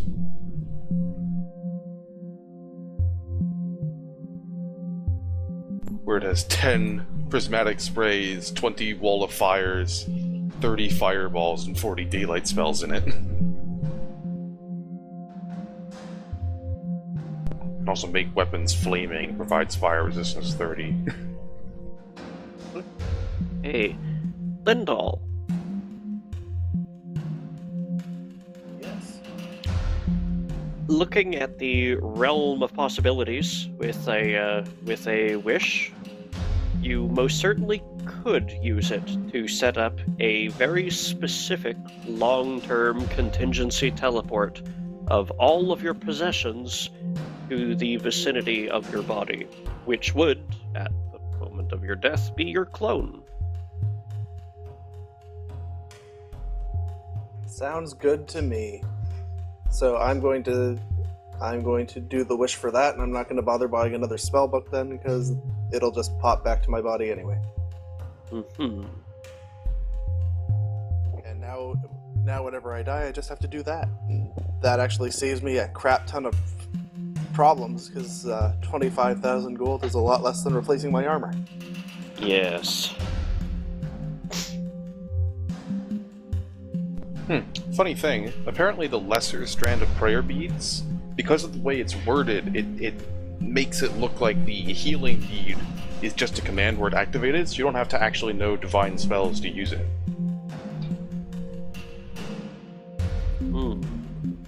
Odd. Yeah.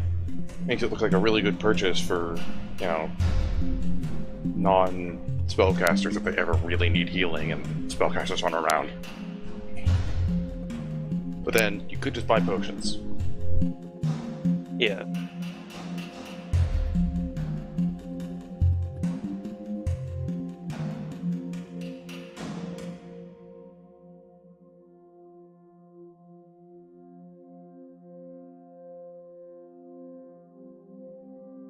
Right. We were doing something, yes? You certainly can get a briefing on what the college knows about that dragon. That seems like a good idea. Does anyone have objections to that? Not really. No, nothing. I'm fine with that. Let's go back to the Guild of Adventuring and see what they have to say about that dragon, Kodak the Horrible. Ooh, Golem manual. I built a character all around making golems before.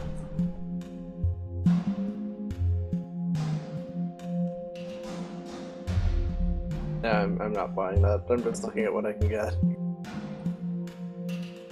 Golems are pretty powerful. Well, I can afford a clay golem, so.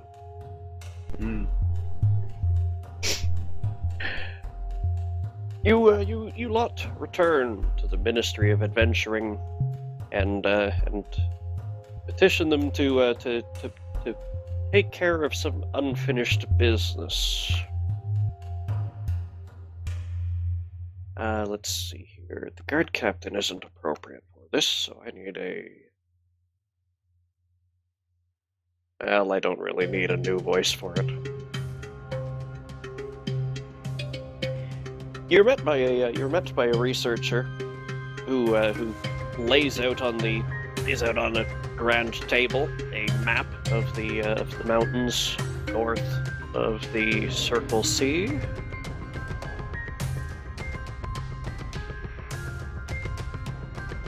And he places a small wooden dragon figurine at the intersection of the Celebi and Ongi rivers where Harrogeth is. So, we have been looking into what you have told us about Kodak the Harrow and Kodak the Hanged and, well, the dragon that rose from his dead body. I'm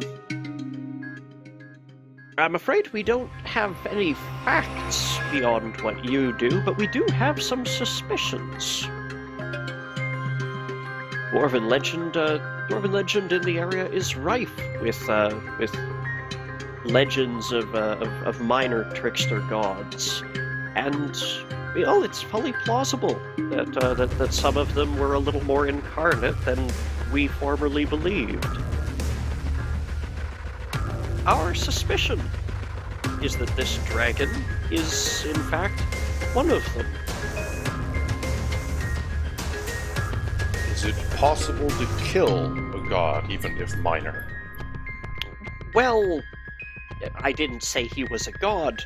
I just said that he was considered a minor trickster god. Perhaps that's only the benefit of hindsight and exaggeration.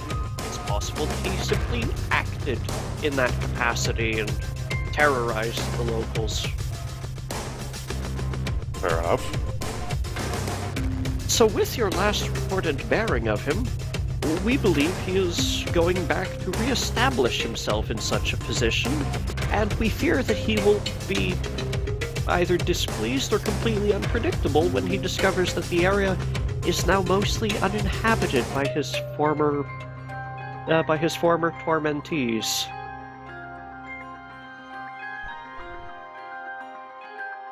Few dwarves live in those mountain ranges now. Unfortunately, Garazin is the only one who's spoken to him.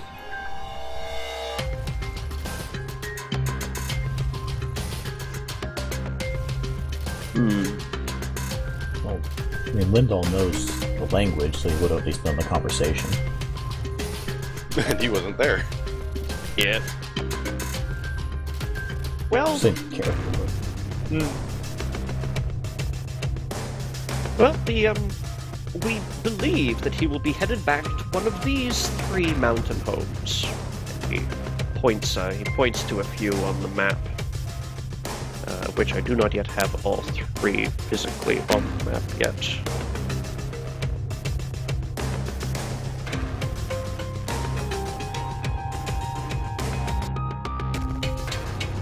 Just don't know.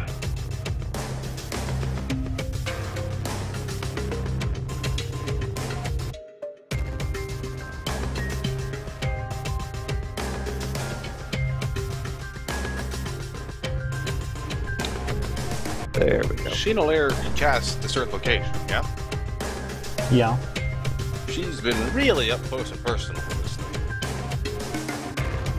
thing. Yes, you've been in physical contact with the thing.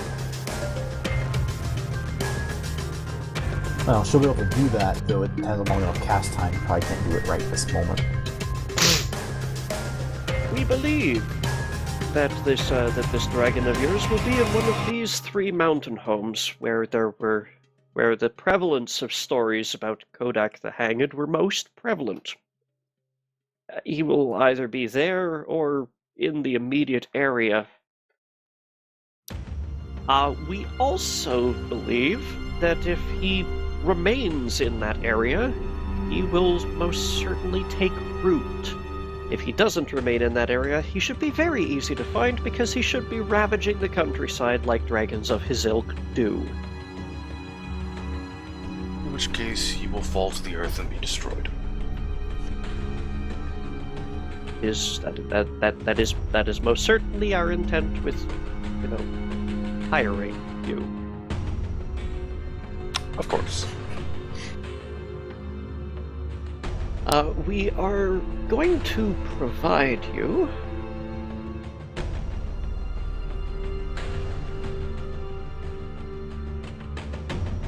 the ministry is willing to provide you with certain of provisions that may be of assistance in killing a dragon. Let's bring it down. Especially a dragon of this nature. And he takes from a satchel under the table a small handful of scrolls and a single crystalline gem. These are certainly free to you to aid you in your effort. We're certainly not going to make you pay for the equipment you need to do this. That's very generous of you. It is, considering not considering the circumstances. We don't want a dragon ravaging the countryside, so here you go. And he produces for you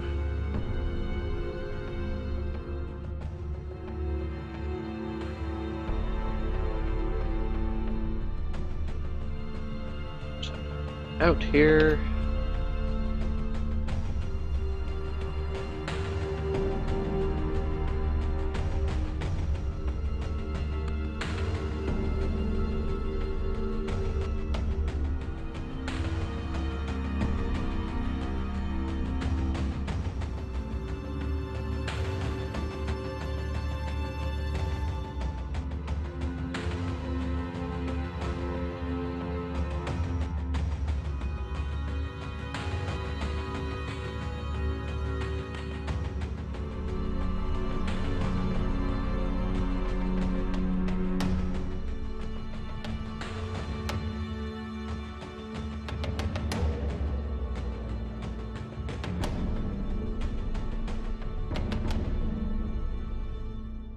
There we go.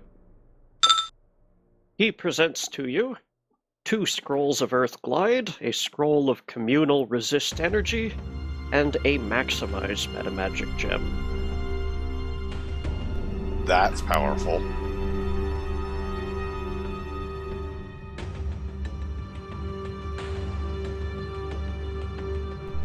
That is a very powerful thing. Okay.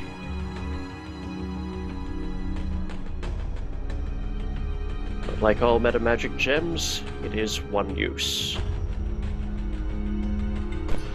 Yeah.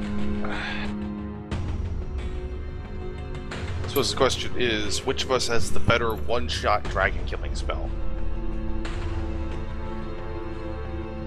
Don't look at me. You'll just be handling completely distracting it and covering it and grappling monsters, I'm assuming. Well, I can still buy spells, so... Every spell on the Sorcerer Wizard list is open to me. It's actually really cheap for me to buy them, because it costs, it's listed in Magic. I think level 9 spells are only like $200 for me. Yeah, you're probably better off having the gem, because I don't have level 9 spells. I'm still only level 8. So if you can get some level 9 spell, it's really helpful to kill the dragon. Just a second, I need to go to Magic. A scroll of communal resist energy will be good, because that breath weapon is nasty, and everything else it does. And Earth Glide, yeah, because you can get eggs.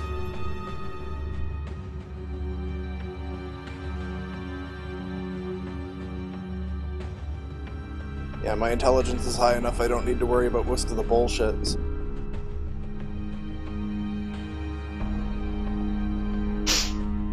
In any case, Fulton will hand the gem over to Lindahl because, well, he has his own thing to do for that.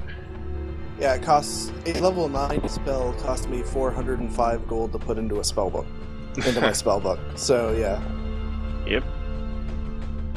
And We just need to he'll find take the spells that would scrolls. be useful. Yeah, these scrolls in that gem, it'll save you guys about 5,500 GP, I think. Something like that. Still very helpful. Of course, it's a reason Falta shouldn't have the gem anyway, because, yeah, how many lists do I have? I have 2 incenses of meditation. Yes. If I use them while preparing spells, everything is maximized. Mm-hmm. Maximized meteor swarm would probably do the trick. It could be. It could have some fire immunities or resistance, since it's, you know, got magma involved. Oh wait, we know what kind of... Yes, you know that it is. It's vulnerable is- to cold, immune to fire. It is an underworld dragon. It's also got... Yeah, hitting with magic's tough. Mm-hmm. If you have anything that will help your spell resistance rolls. I already have, I already have the feats for that, that's all you get. On No the spells assum- for it in Pathfinder? For increasing SR penetration? Yeah, I remember that 3.5 is stuff like Assay, SR, and stuff. They dump most of that unbalancing crap from this game. Yeah, there's a feat for spell penetration, but I don't think there is a spell or anything for it. There might be a couple items that can increase it a little. Maybe. Could hit with its own clashing rocks. Where's its SR listed? Just a second. Assuming that it is a great worm, that is approximately what it is you're facing. SR 30. Mm-hmm. It's a nasty thing. So I just need to find a spell that doesn't allow SR. That doesn't affect. Yeah. That is the ideal. Obviously, you should use Power Word Kill. That has SR and is mostly worthless. Yeah, if you can get a creature under 100 by the time you have level 9 spells, there's It's no dead point anyway. in using that. In any case, we can figure that out in a bit. So these 3 locations, Yes, with The Gold Mole Reach Hole? being the most likely. Dry Water, and the Gold Reach. All 3 abandoned Dwarven mountain homes.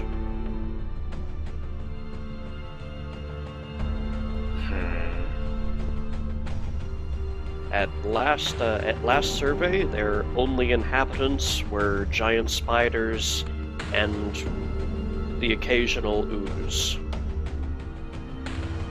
Well, off the top of my head, I would say Moleholm is the least likely.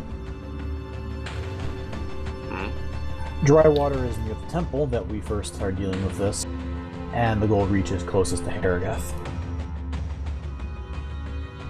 Yeah. Yeah. If it was going for the closest location, it would be the Gold Reach, but it might be going for a specific one. I'm just considering the fact that its ancestors migrated, Yeah, so it's most likely that one of the 2 closer. most likely. But we still need to try a certain location on it.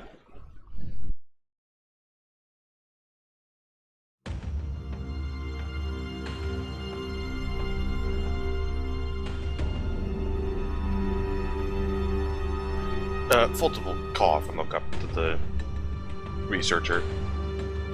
Yes? Is this all the information you have available then?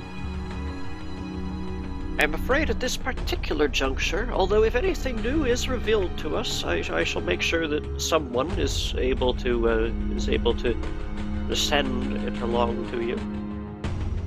Of course. Make sure to emphasize the capital S in send.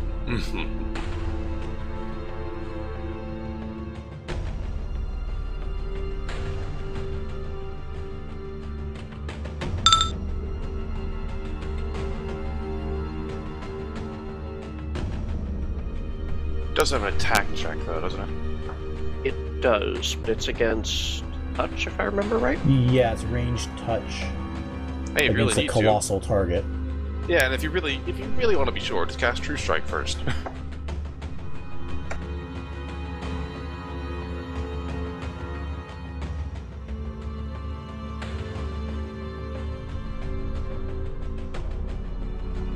Also, if it misses, it still takes damage. Oh, Yep. does it? Yeah, Yeah, it takes even half. if you miss, it still takes 10d6 bludgeon, and is still knocked prone.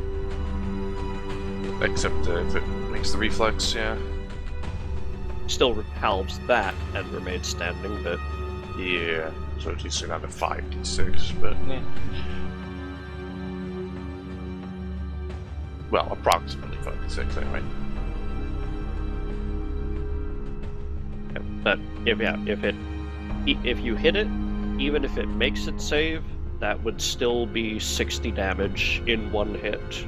Uh-huh. That's pretty nice. Right. A small chance of berry with this enemy.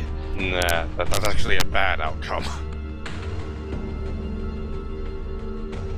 Fulton will nod, and assuming the map stays here. I beg pardon? Fulton's gonna keep staring at the map and attempts to memorize it. I'm assuming you're keeping the map. Oh, it is just a map of the continent. There's nothing special written on it other than this researcher wanted to be able to point out the landmarks. Okay, alright. I misunderstood then. Okay.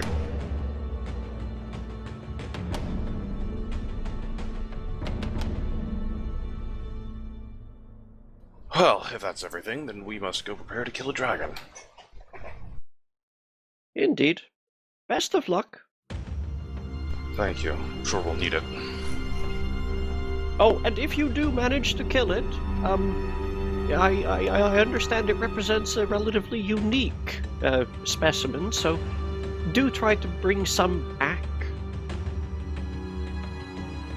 I'm sure that won't be a problem, provided we can kill it. Yes, yes. We had this terrible incident where we sent someone out to capture a white dragon, and well, the damn fools managed to subdue it, but they did so by burying it under a pool of lava. Weeks to chip my way down to where it had settled. To be fair, we won't be doing that. It likes to spew magma from its mouth. Oh yes, but I mean, don't seal it away on the plane of ice or anything.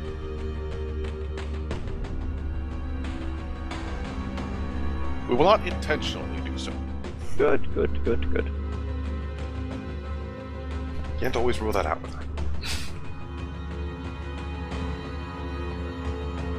He rolls up his map, makes sure to leave you guys' scrolls and gem aside, packs everything back up in his bag, and heads off to the next room,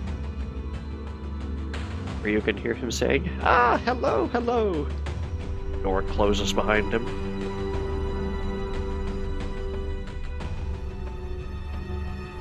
One can only wonder what task they're getting.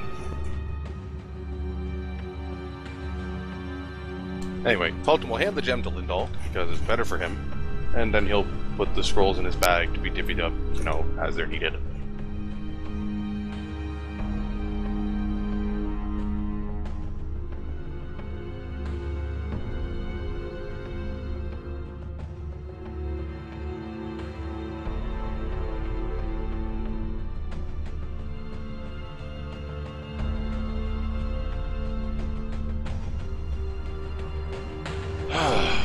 Alright, so, we need to hit this thing with a certain location. We also presumably need to leave this room and go back to whatever we were doing. Mm-hmm. So, back to our accommodations, where Sheena Lair can sit down for a nice, long 10-minute casting time. Yeah.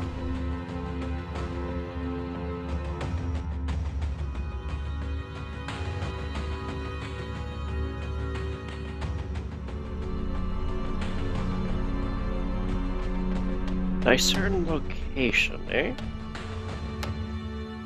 Yep, as soon as they're back to somewhere quiet and where they won't be moving. Not a problem. Your own room, or just somewhere with your fellows?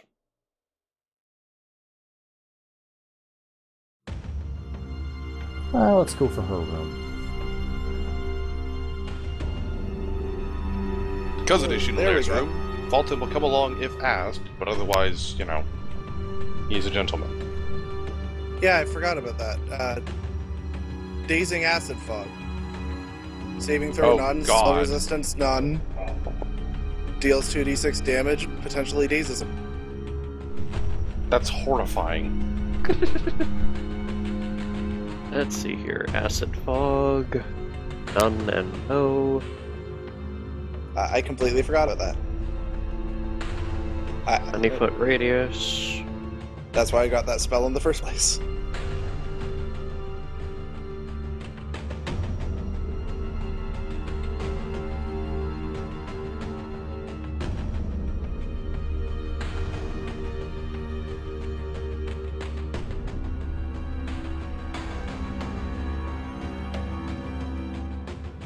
I mean, I knew Lindahl was a mean person, but come on.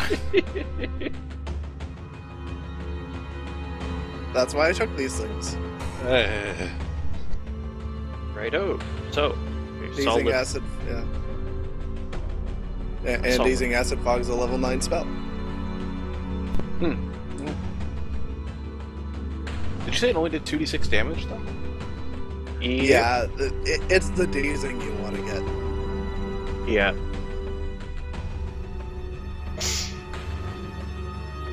I mean, he gets a save. Oh, each that round text. on your turn. But, yeah, he gets a save, but the acid fog ticks. Yep. And because it's a giant thing. Of course, you can always dig around and avoid it. It might be worth preparing in case you get a bead on it that works out for you. It doesn't seem Apparently, the kind of thing to maximize, though. no. But I can put that as a level 9 spell and screw him.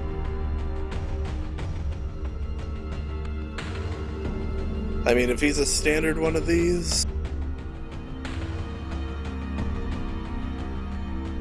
he's still got a pretty good chance. Will 21.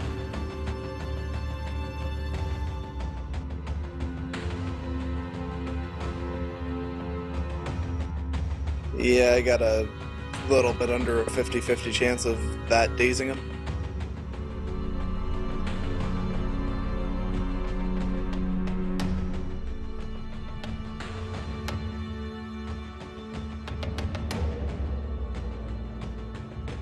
Yeah, if you don't have many lower spell level shots that don't require that don't have save or resist, then it's an opportunity to daze him. Yep, and I can also I can also go out and buy Stone Call and prepare a bunch of dazing Stone Calls.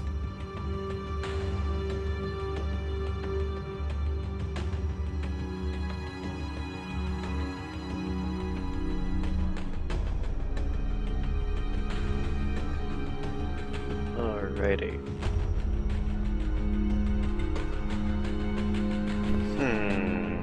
I'll give you a list of spells I need to buy. I'm actually looking up which spells don't allow SR right now. Ooh, apparently Stinking Cloud doesn't either. I mean, that Maximize Clashing Rock seems like the best single hit damage spell we've got right now. Alright, so earn your discern location. Has the loot inventory been updated? It has.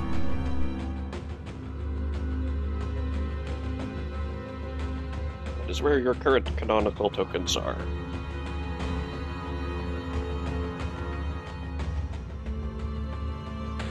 Ooh, 20 d6 points of damage and knock prone. Yeah, I'm gonna learn that. Mm-hmm. It's a fun spell. how the you dragon said maximize hello it. to Gorazon. Yeah, he was hitting Gorazon with that like all the time. Yeah, because this fucker has that at will. Uh-huh. So, you know, hit him with his own Well, I'll medicine. see you in the afterlife. Hmm? What? I'll see you in the afterlife.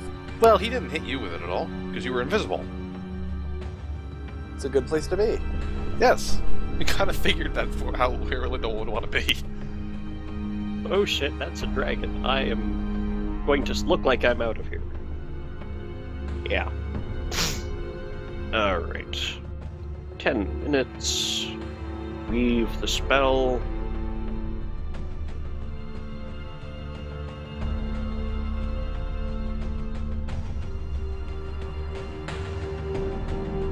And I need to add some more detail to this rendering of the map. Gotta love spells that actually help you find things. Mm-hmm. And don't just instead do something like transmute blood to acid. And that's an actual spell.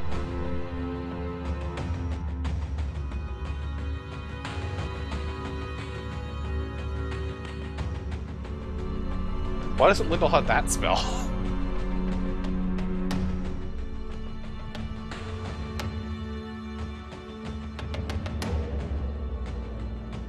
Actually, now that I mention it, does Lindell have time stop?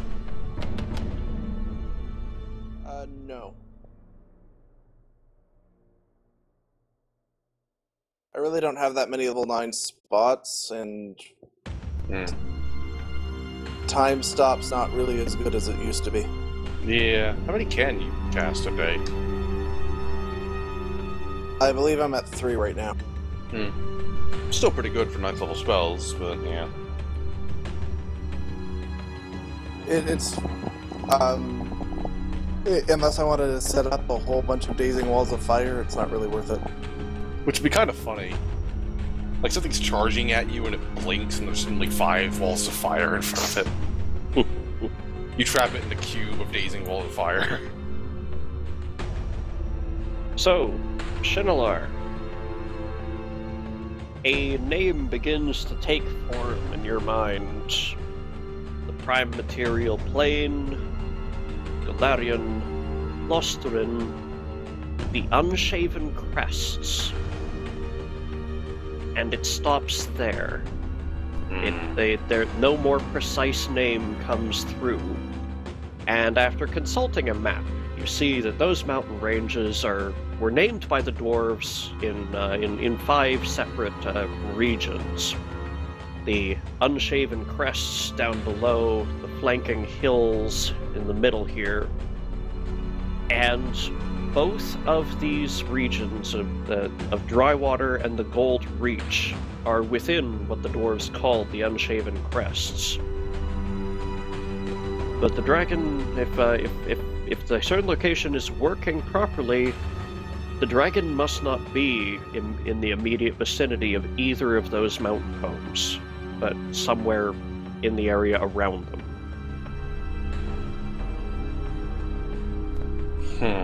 Well, we've narrowed it down a little. Do you have any level 6 spells you cast on a regular basis besides a certain location? Depends. I mean, there's Maze. Okay, fair enough. Better question, how many level 6 spells do you get a day? I think I'm up to...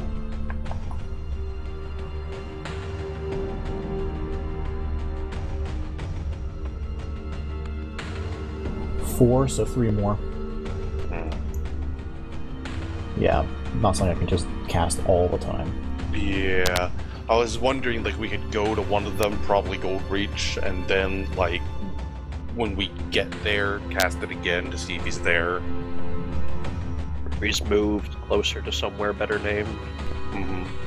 Because presumably it's because he's traveling. Not because he's actually just hanging out somewhere with nothing there. It has been 2 or 3 days since you returned to Ketnir. Its lair may just not be within the actual city. Yeah. Do I have any knowledge geography? If not. There are researchers here who make it their very job. That is true. Because I want to know if that river that heads west, like, does it go into the mountains? Is there a cave it goes into? The Celavi River is composed entirely of snowmelt from the mountain ranges in the Unshaven Crests. Okay. Although, entirely snowmelt doesn't mean that there aren't cave networks there. Right, I'm just thinking that river is a good landmark even for a dragon that was alive a long time ago. The mountains are probably better, considering he was a dwarf of at least, like, pretending to be one. Mm-hmm.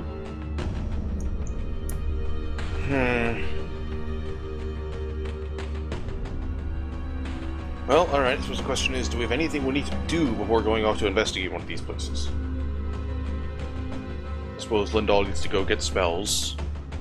There's still shopping to be done, though I assume we're just, like, saying that happened in the 2 to 3 day span between when we got the money and now. Yes, it'll happen in the interim. I think it takes a couple hours for me to write a spell too. I'll have to look it up. But No need to worry about the precise timing. The Blessed Spellbook speeds it up a lot. And we're not in a horrible rush. Besides that, it could go crazy at any moment. Yes, Wall of but it could Lava do doesn't allow spell that any resistance. time, so Yeah. it's more likely that it's going to orient itself a little bit first.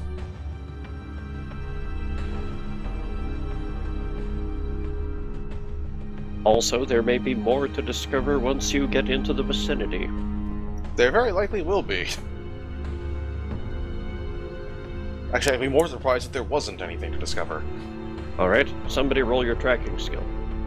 Okay, this square kilometer appears to be clear. Which one would you like to move on to next? Good, roll your tracking skill. This square kilometer appears to be clear. Which one would you like to move on to next?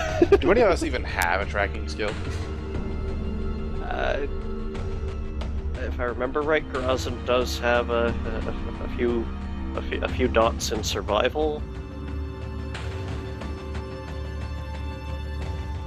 Yeah. I just say dots in survival.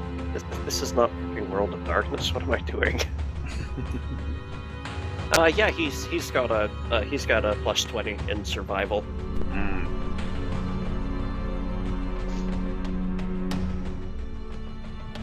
So if it walks on the surface of the land, he can track it. Fair enough. Or if it gives off a scent, you know. Meanwhile, if it has anything to do with any religion, I can basically know what it is.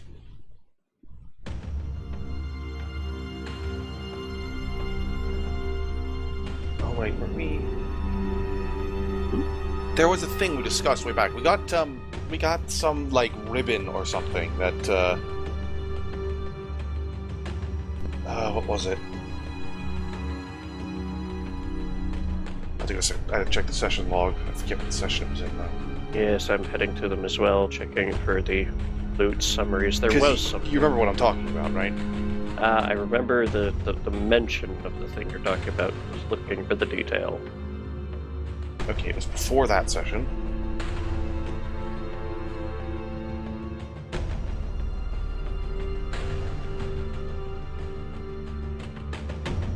Also before that one. Let's see here. Effortless lace.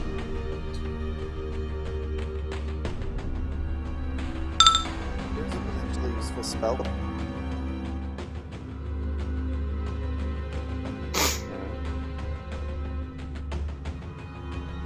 Yeah, that's definitely a thing. And a reflex saving throw, huh? Yeah, that's a thing. Mobile glowing chains composed of paralyzed in place. New save each round. Reflexes is bad save.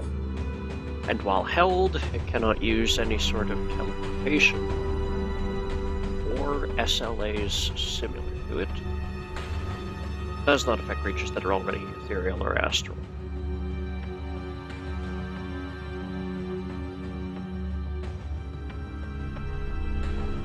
Yeah, so a no spell resistance dimensional anchor. Not bad. Plus paralyze. As long as it doesn't get a good reflex save.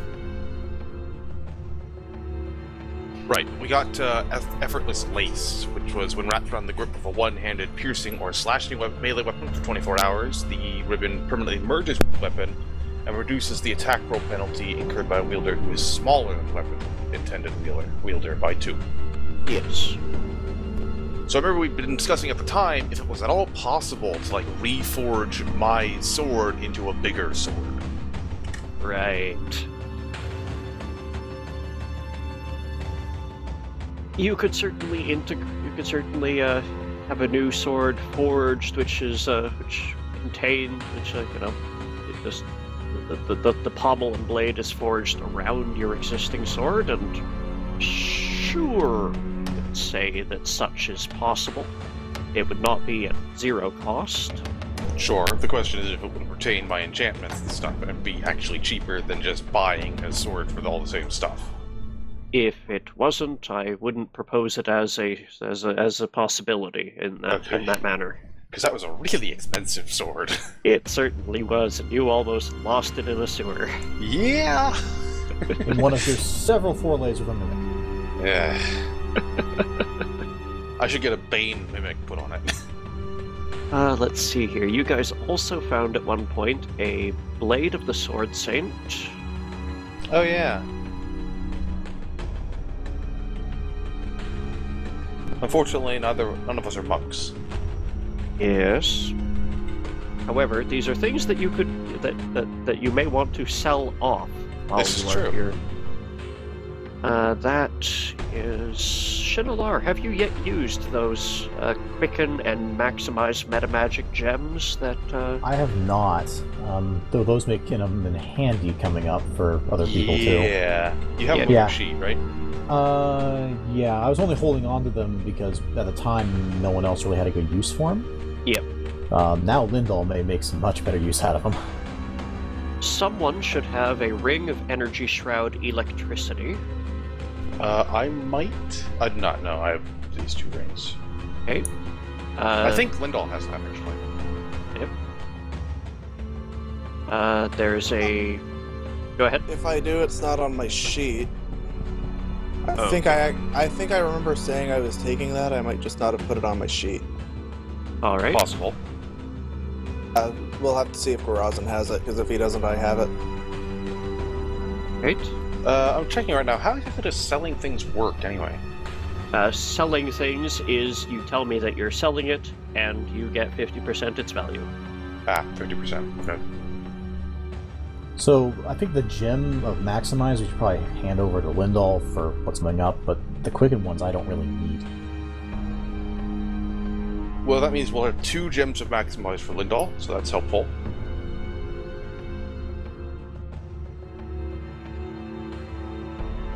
Yeah, I'm actually looking through all the conjuration spells, because apparently that's where the spell resistance know things all are. Right. And I'm a conjuration wizard, so it works for me. yeah. Garazin has that fire drink pistol. I'm pretty sure we could sell that Blade of the Sword Saint without anyone having a problem with it.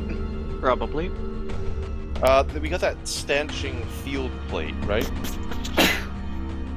Yes. I don't believe any of us are planning on wearing that. I know my armor's better. I'm pretty sure Garazin's is. Yeah, and I'll definitely can't use it.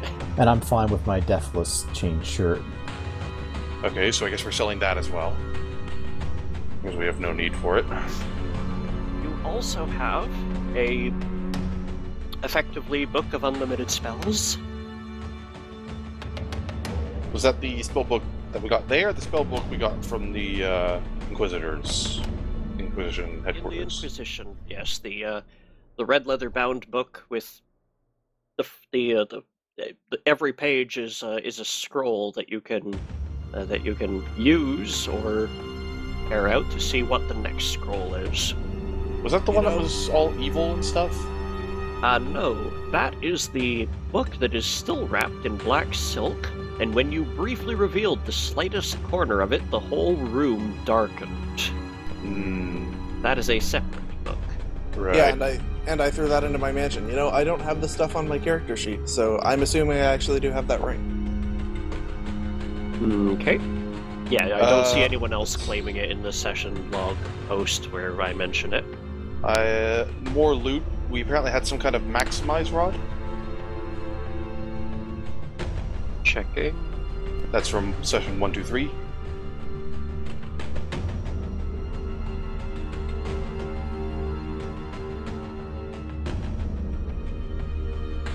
I don't think I would have claimed that, because Maximize doesn't do a lot for me. I've kind of built my spells around not having numbers. Oh, right. Yes, that maximize rod. It's a maximize rod, but no one was good enough at identifying that day in order to figure out whether it was a lesser standard or greater. Right, so we should probably do that. Lindahl, identify the rod. Actually, I forget. Is that Spellcraft or Arcana to do that? It doesn't matter, they're both the same. Well, yes, they should be. But I The only have modifier points for in Spellcraft. Lindahl is the same. I have points in Spellcraft. I don't have any in Arcana. Right. Are we on loot and inventory now? You are.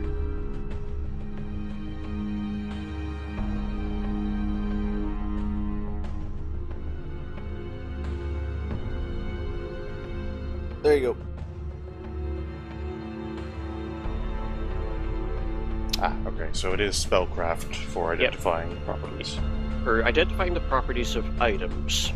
Knowledge Arcana lets you identify auras while using Detect Magic and identify spell effects in place, and identifying a spell that just targeted you. Well, Spellcraft lets you identify a spell as it is being cast. Yes. You know, by what you're seeing being done versus what the effects on you are. Alright, 41. I believe we had to do that for most of the things that day. I don't think we had much success in identifying any of them. Shiny gold. Helmet of boost.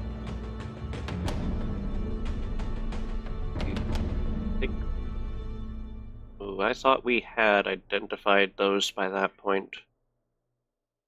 Checking my... Yeah, I mostly just asked because they aren't identified in the session log, so I'm not sure. Give me a moment, Center Notes is loading. This isn't going to be helpful against the dragon, but it's just nasty, so I'm taking it. Touch of... imagine this. Dazing touch of slime. I have to look up to the slime. I have a feeling it's going to be nothing good. I'd have to make it dazing and reach, which would make it level 8 and pretty useless, but yeah. Or I can just make it a level 5 spell where it would actually be helpful. But yeah, touch of slime covers somebody with green slime. Yeah, let's get that far away from any of us, huh? It's pretty situational, but I think I might pick it up just because it's cheap.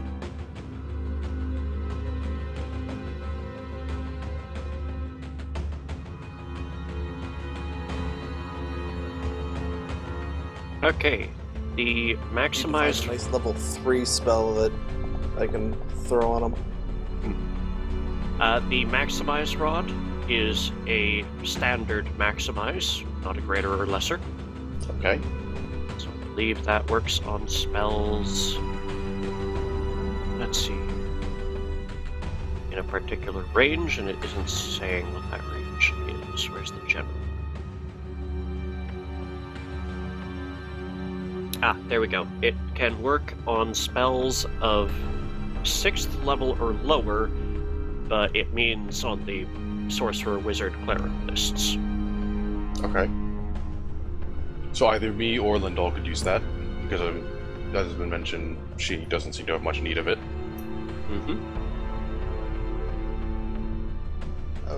Sorry, I wasn't paying attention. What's that? Standard maximized rod. Oh, okay. So spells hold up on to to level it. 6. If it was a quicken, I'd take it. And the Stave of Unknown Magical Potential. Yes, that is the Golden Inquisitor's stave. Lovely, I'm sure that's not evil at all. Just double checking the session logs, but it appears to be unanalyzed. Well, I'll offer my own spellcraft for it.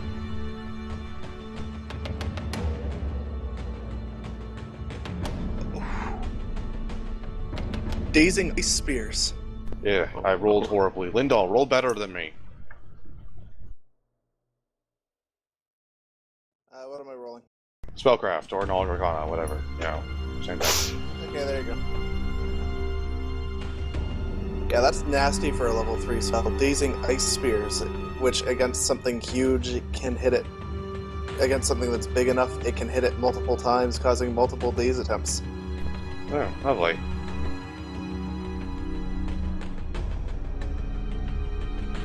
Okay,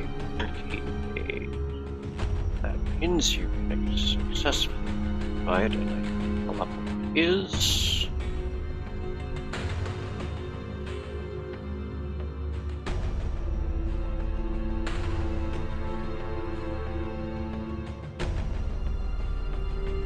I will hit the dragon with mad monkeys. That is definitely going to anger it.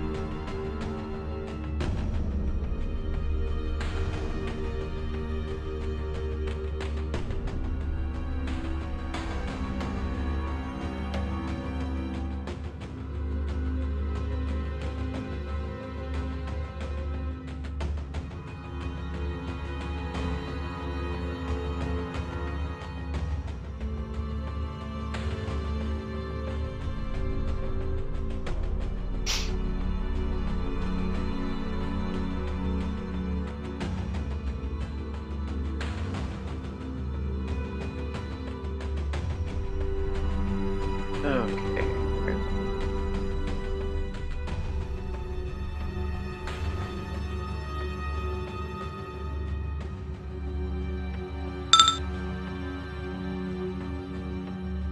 Honestly, read that. That is awful against huge things.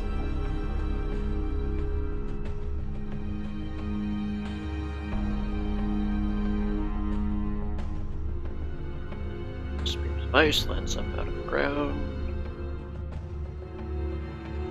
Each additional spear adds a +10 to the check to trip it.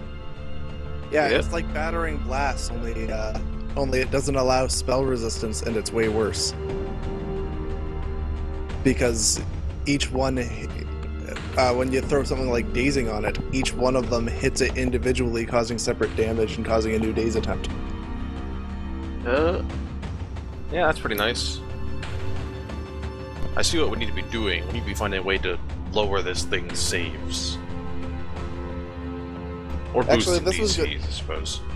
But, yeah, this was actually good to go through. No, because, yeah, so saving throw reflex half, and if he fails to reflex, he's dazed. And either way, I'll probably trip him. Well, the reflex will prevent the trip attempt. Ah, yes. So, Stave. Yes, I'm waiting for the SRD to load the damn page. Ah, lovely. Well, are any of the other ones not actually identified? I think that is everything that you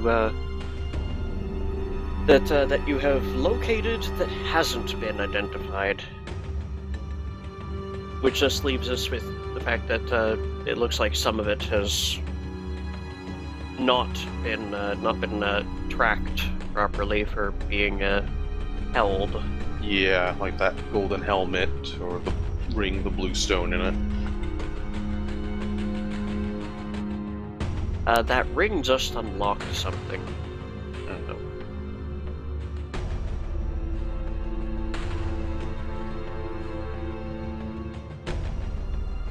Oh. How could I not have Acid Arrow by now? Yeah. Because that's also good for this when I throw Dazing on it. When I know we're going up against the dragon, my whole spell list is just going to be Dazing, thrown on a whole bunch of shit that doesn't allow spell resistance.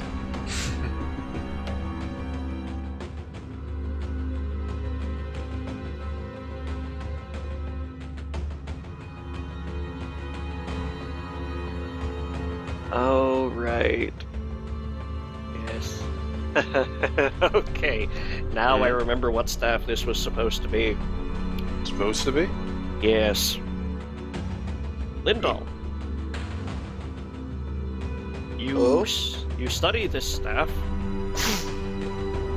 and you feel nervous handling it, but you're not really sure why. It's a very heavy, dark wooden staff, and it's inlaid with little platinum sigils all over. But you're not able to figure it out. Well, I will have to throw this into my research room. With a 38, you're not able to figure this staff out. Well, I will just have to hold on to it until I level up and get my spellcraft higher. Or just roll better than a 5 in a couple days. Yep. You could also you feel- just cast Identify if you want. Next Yes, time we do you it. certainly could. Were there other items I should be rolling on that we haven't identified yet? Note that appears to be it. If you just- can't identify it and you feel nervous handling it, I'd suggest, putting it away, but like separate from your other things.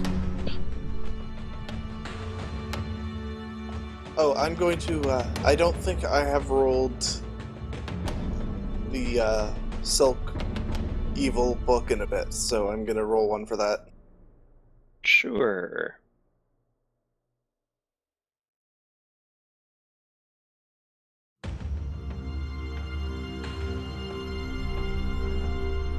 Natural 20.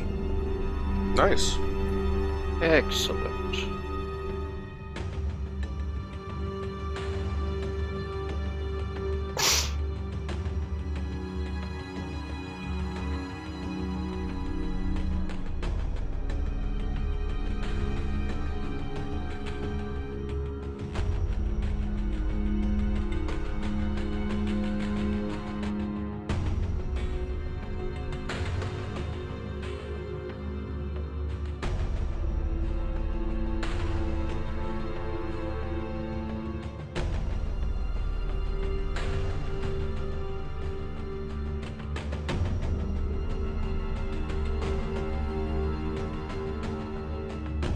Stone Discus is a spell. It's stupid.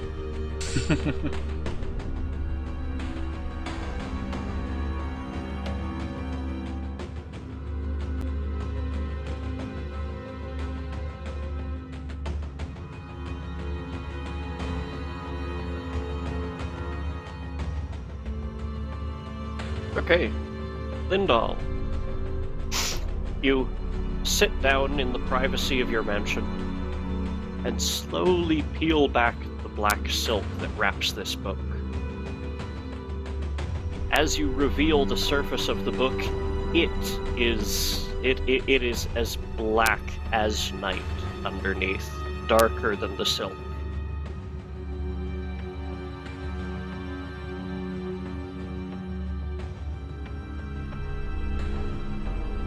Shiny. Do the Lindahl is replaced with a demon, and when none of us notice. Do the languages you speak include Abyssal? Well, I speak 30 of them, Yeah. and I forgot to write them. I think Abyssal was actually on my I'm short fairly list sure of the ones list I had. of languages is only like 28 or 35 items. Yeah, I have all the common languages and a couple more. Yeah. Common definitely includes all of the major plane ones, which means it includes Abyssal and Infernal, yes? Yep. Okay. Oh god, I'm fucked because I speak with this one. Maybe. Lindahl, roll me a will save. Oh god. Well, the good news is that's not a 1. Okay.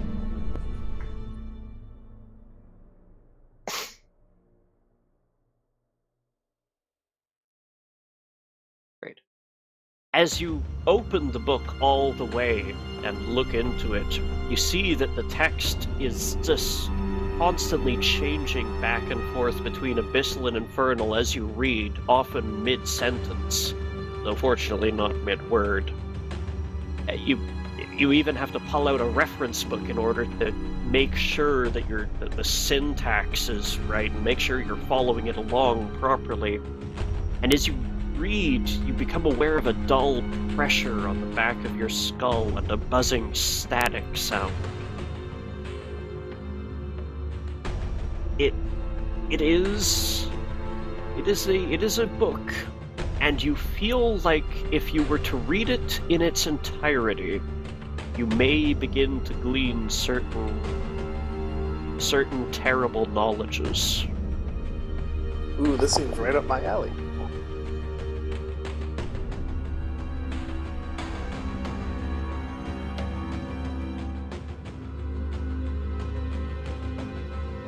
But you're really nervous about this coiling influence on the back of your mind. Well, I imagine you should be nervous. Even Lindahl would be nervous about this coiling influence in the back of his mind.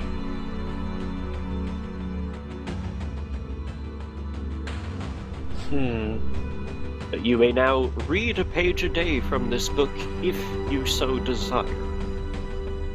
And you shall learn more as you read more.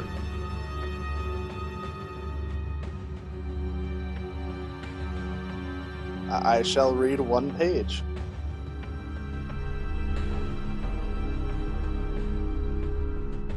You notice that on some of these pages there are ancient brownish splotches on the surface of the papyrus.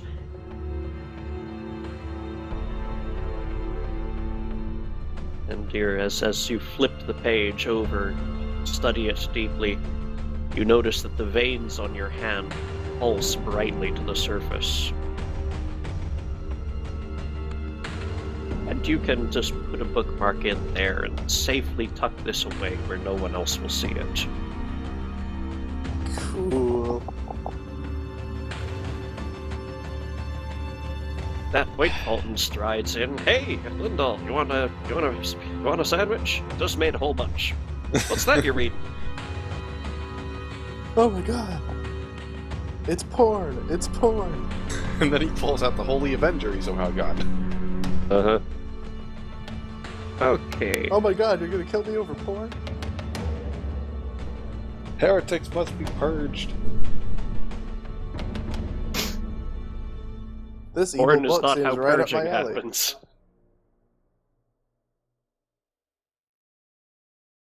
This evil book seems like exactly my thing, because I'm stupid, and I'm going to summon Cthulhu through my skull. Well, it'll make a nice fever dream for you as you're dying. I'm going to bring Illithids into Galarian for the first time.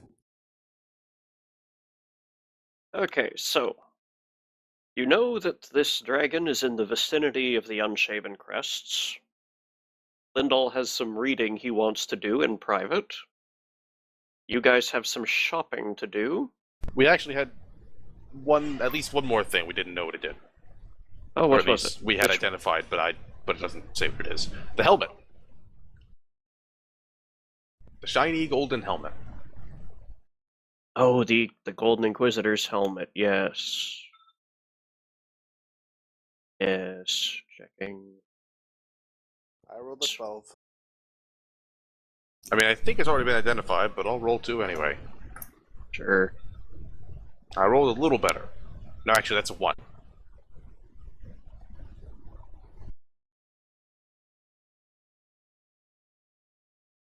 I've got a plus 19. I can conceivably do good.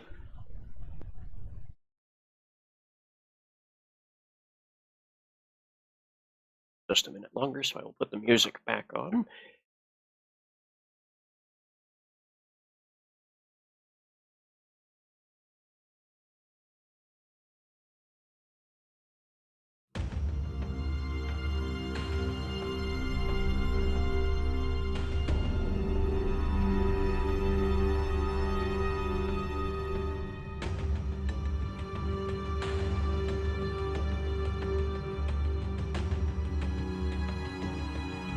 Oh, right. Okay, there we go. Yes, it is a golden helmet. 45. Yeah, that's more than enough. You study the helmet, and although it looks like a smooth golden helmet that draws to a point, as you're handling it, you notice you can kind of feel sort of textured surface on the back of it, and then you notice that some of the gold is starting to come off. As you get a cloth and rub it down, a face begins to become revealed underneath as you rub some of this fake gold work off. And once you're done, what you've got is a helmet that is open at the front, but has two serene visages staring out into the distance around the back of it. It is a Vudran Ashak helmet.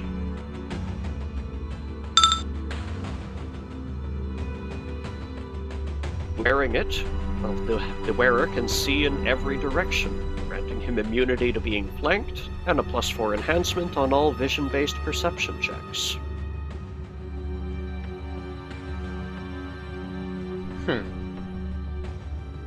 Apparently 1 in every 10 is intelligent. I think This one is would have not. done some... Okay. Well, I call useful on it, but but if He's somebody else needs it, He's rolling greed. Is anyone rolling need? Nah, I'm fine. well, I don't have a head slot. I don't have a helmet slot, and being able to see in every direction is sort of useful for me. It is. I'm wondering if the immunity being flanked might be more useful for me. Yeah, that's why I said if somebody else needs it. Or we could just sell it and split the money. There is that.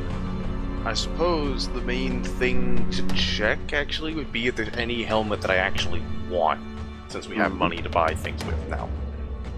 Yeah, because the helmet you're wearing right now is just the It's just armor a helmet. Yeah. It's there to protect my head. It is the flavor helmet that comes with your armor. And it's very shiny.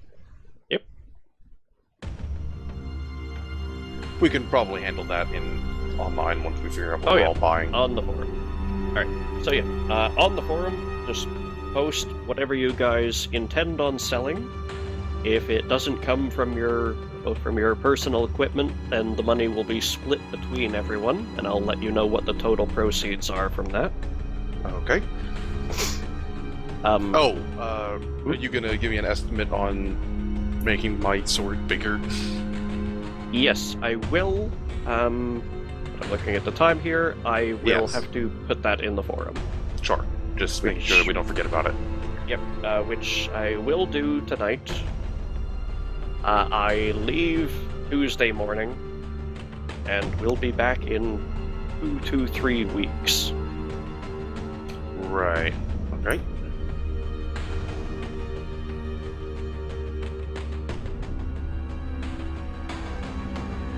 How are we handling that? Is it going to just progress through the week as if we were playing?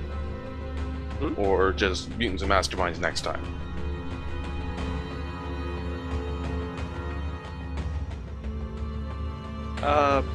We may as well come back to Mutants and Masterminds, which Okay. will...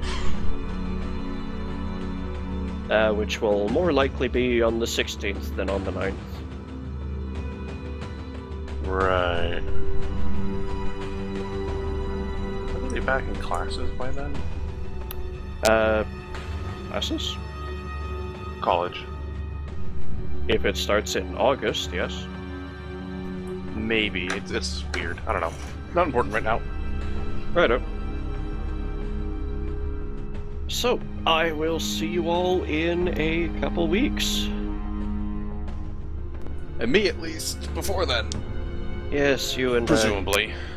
you and Skull Hat.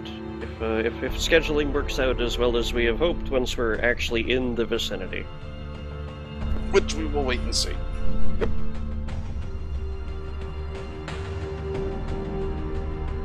All right. Well, bye, Z's then. Yep. Have you All right, all a then. good couple weeks. Bye, everyone. Off to spend money.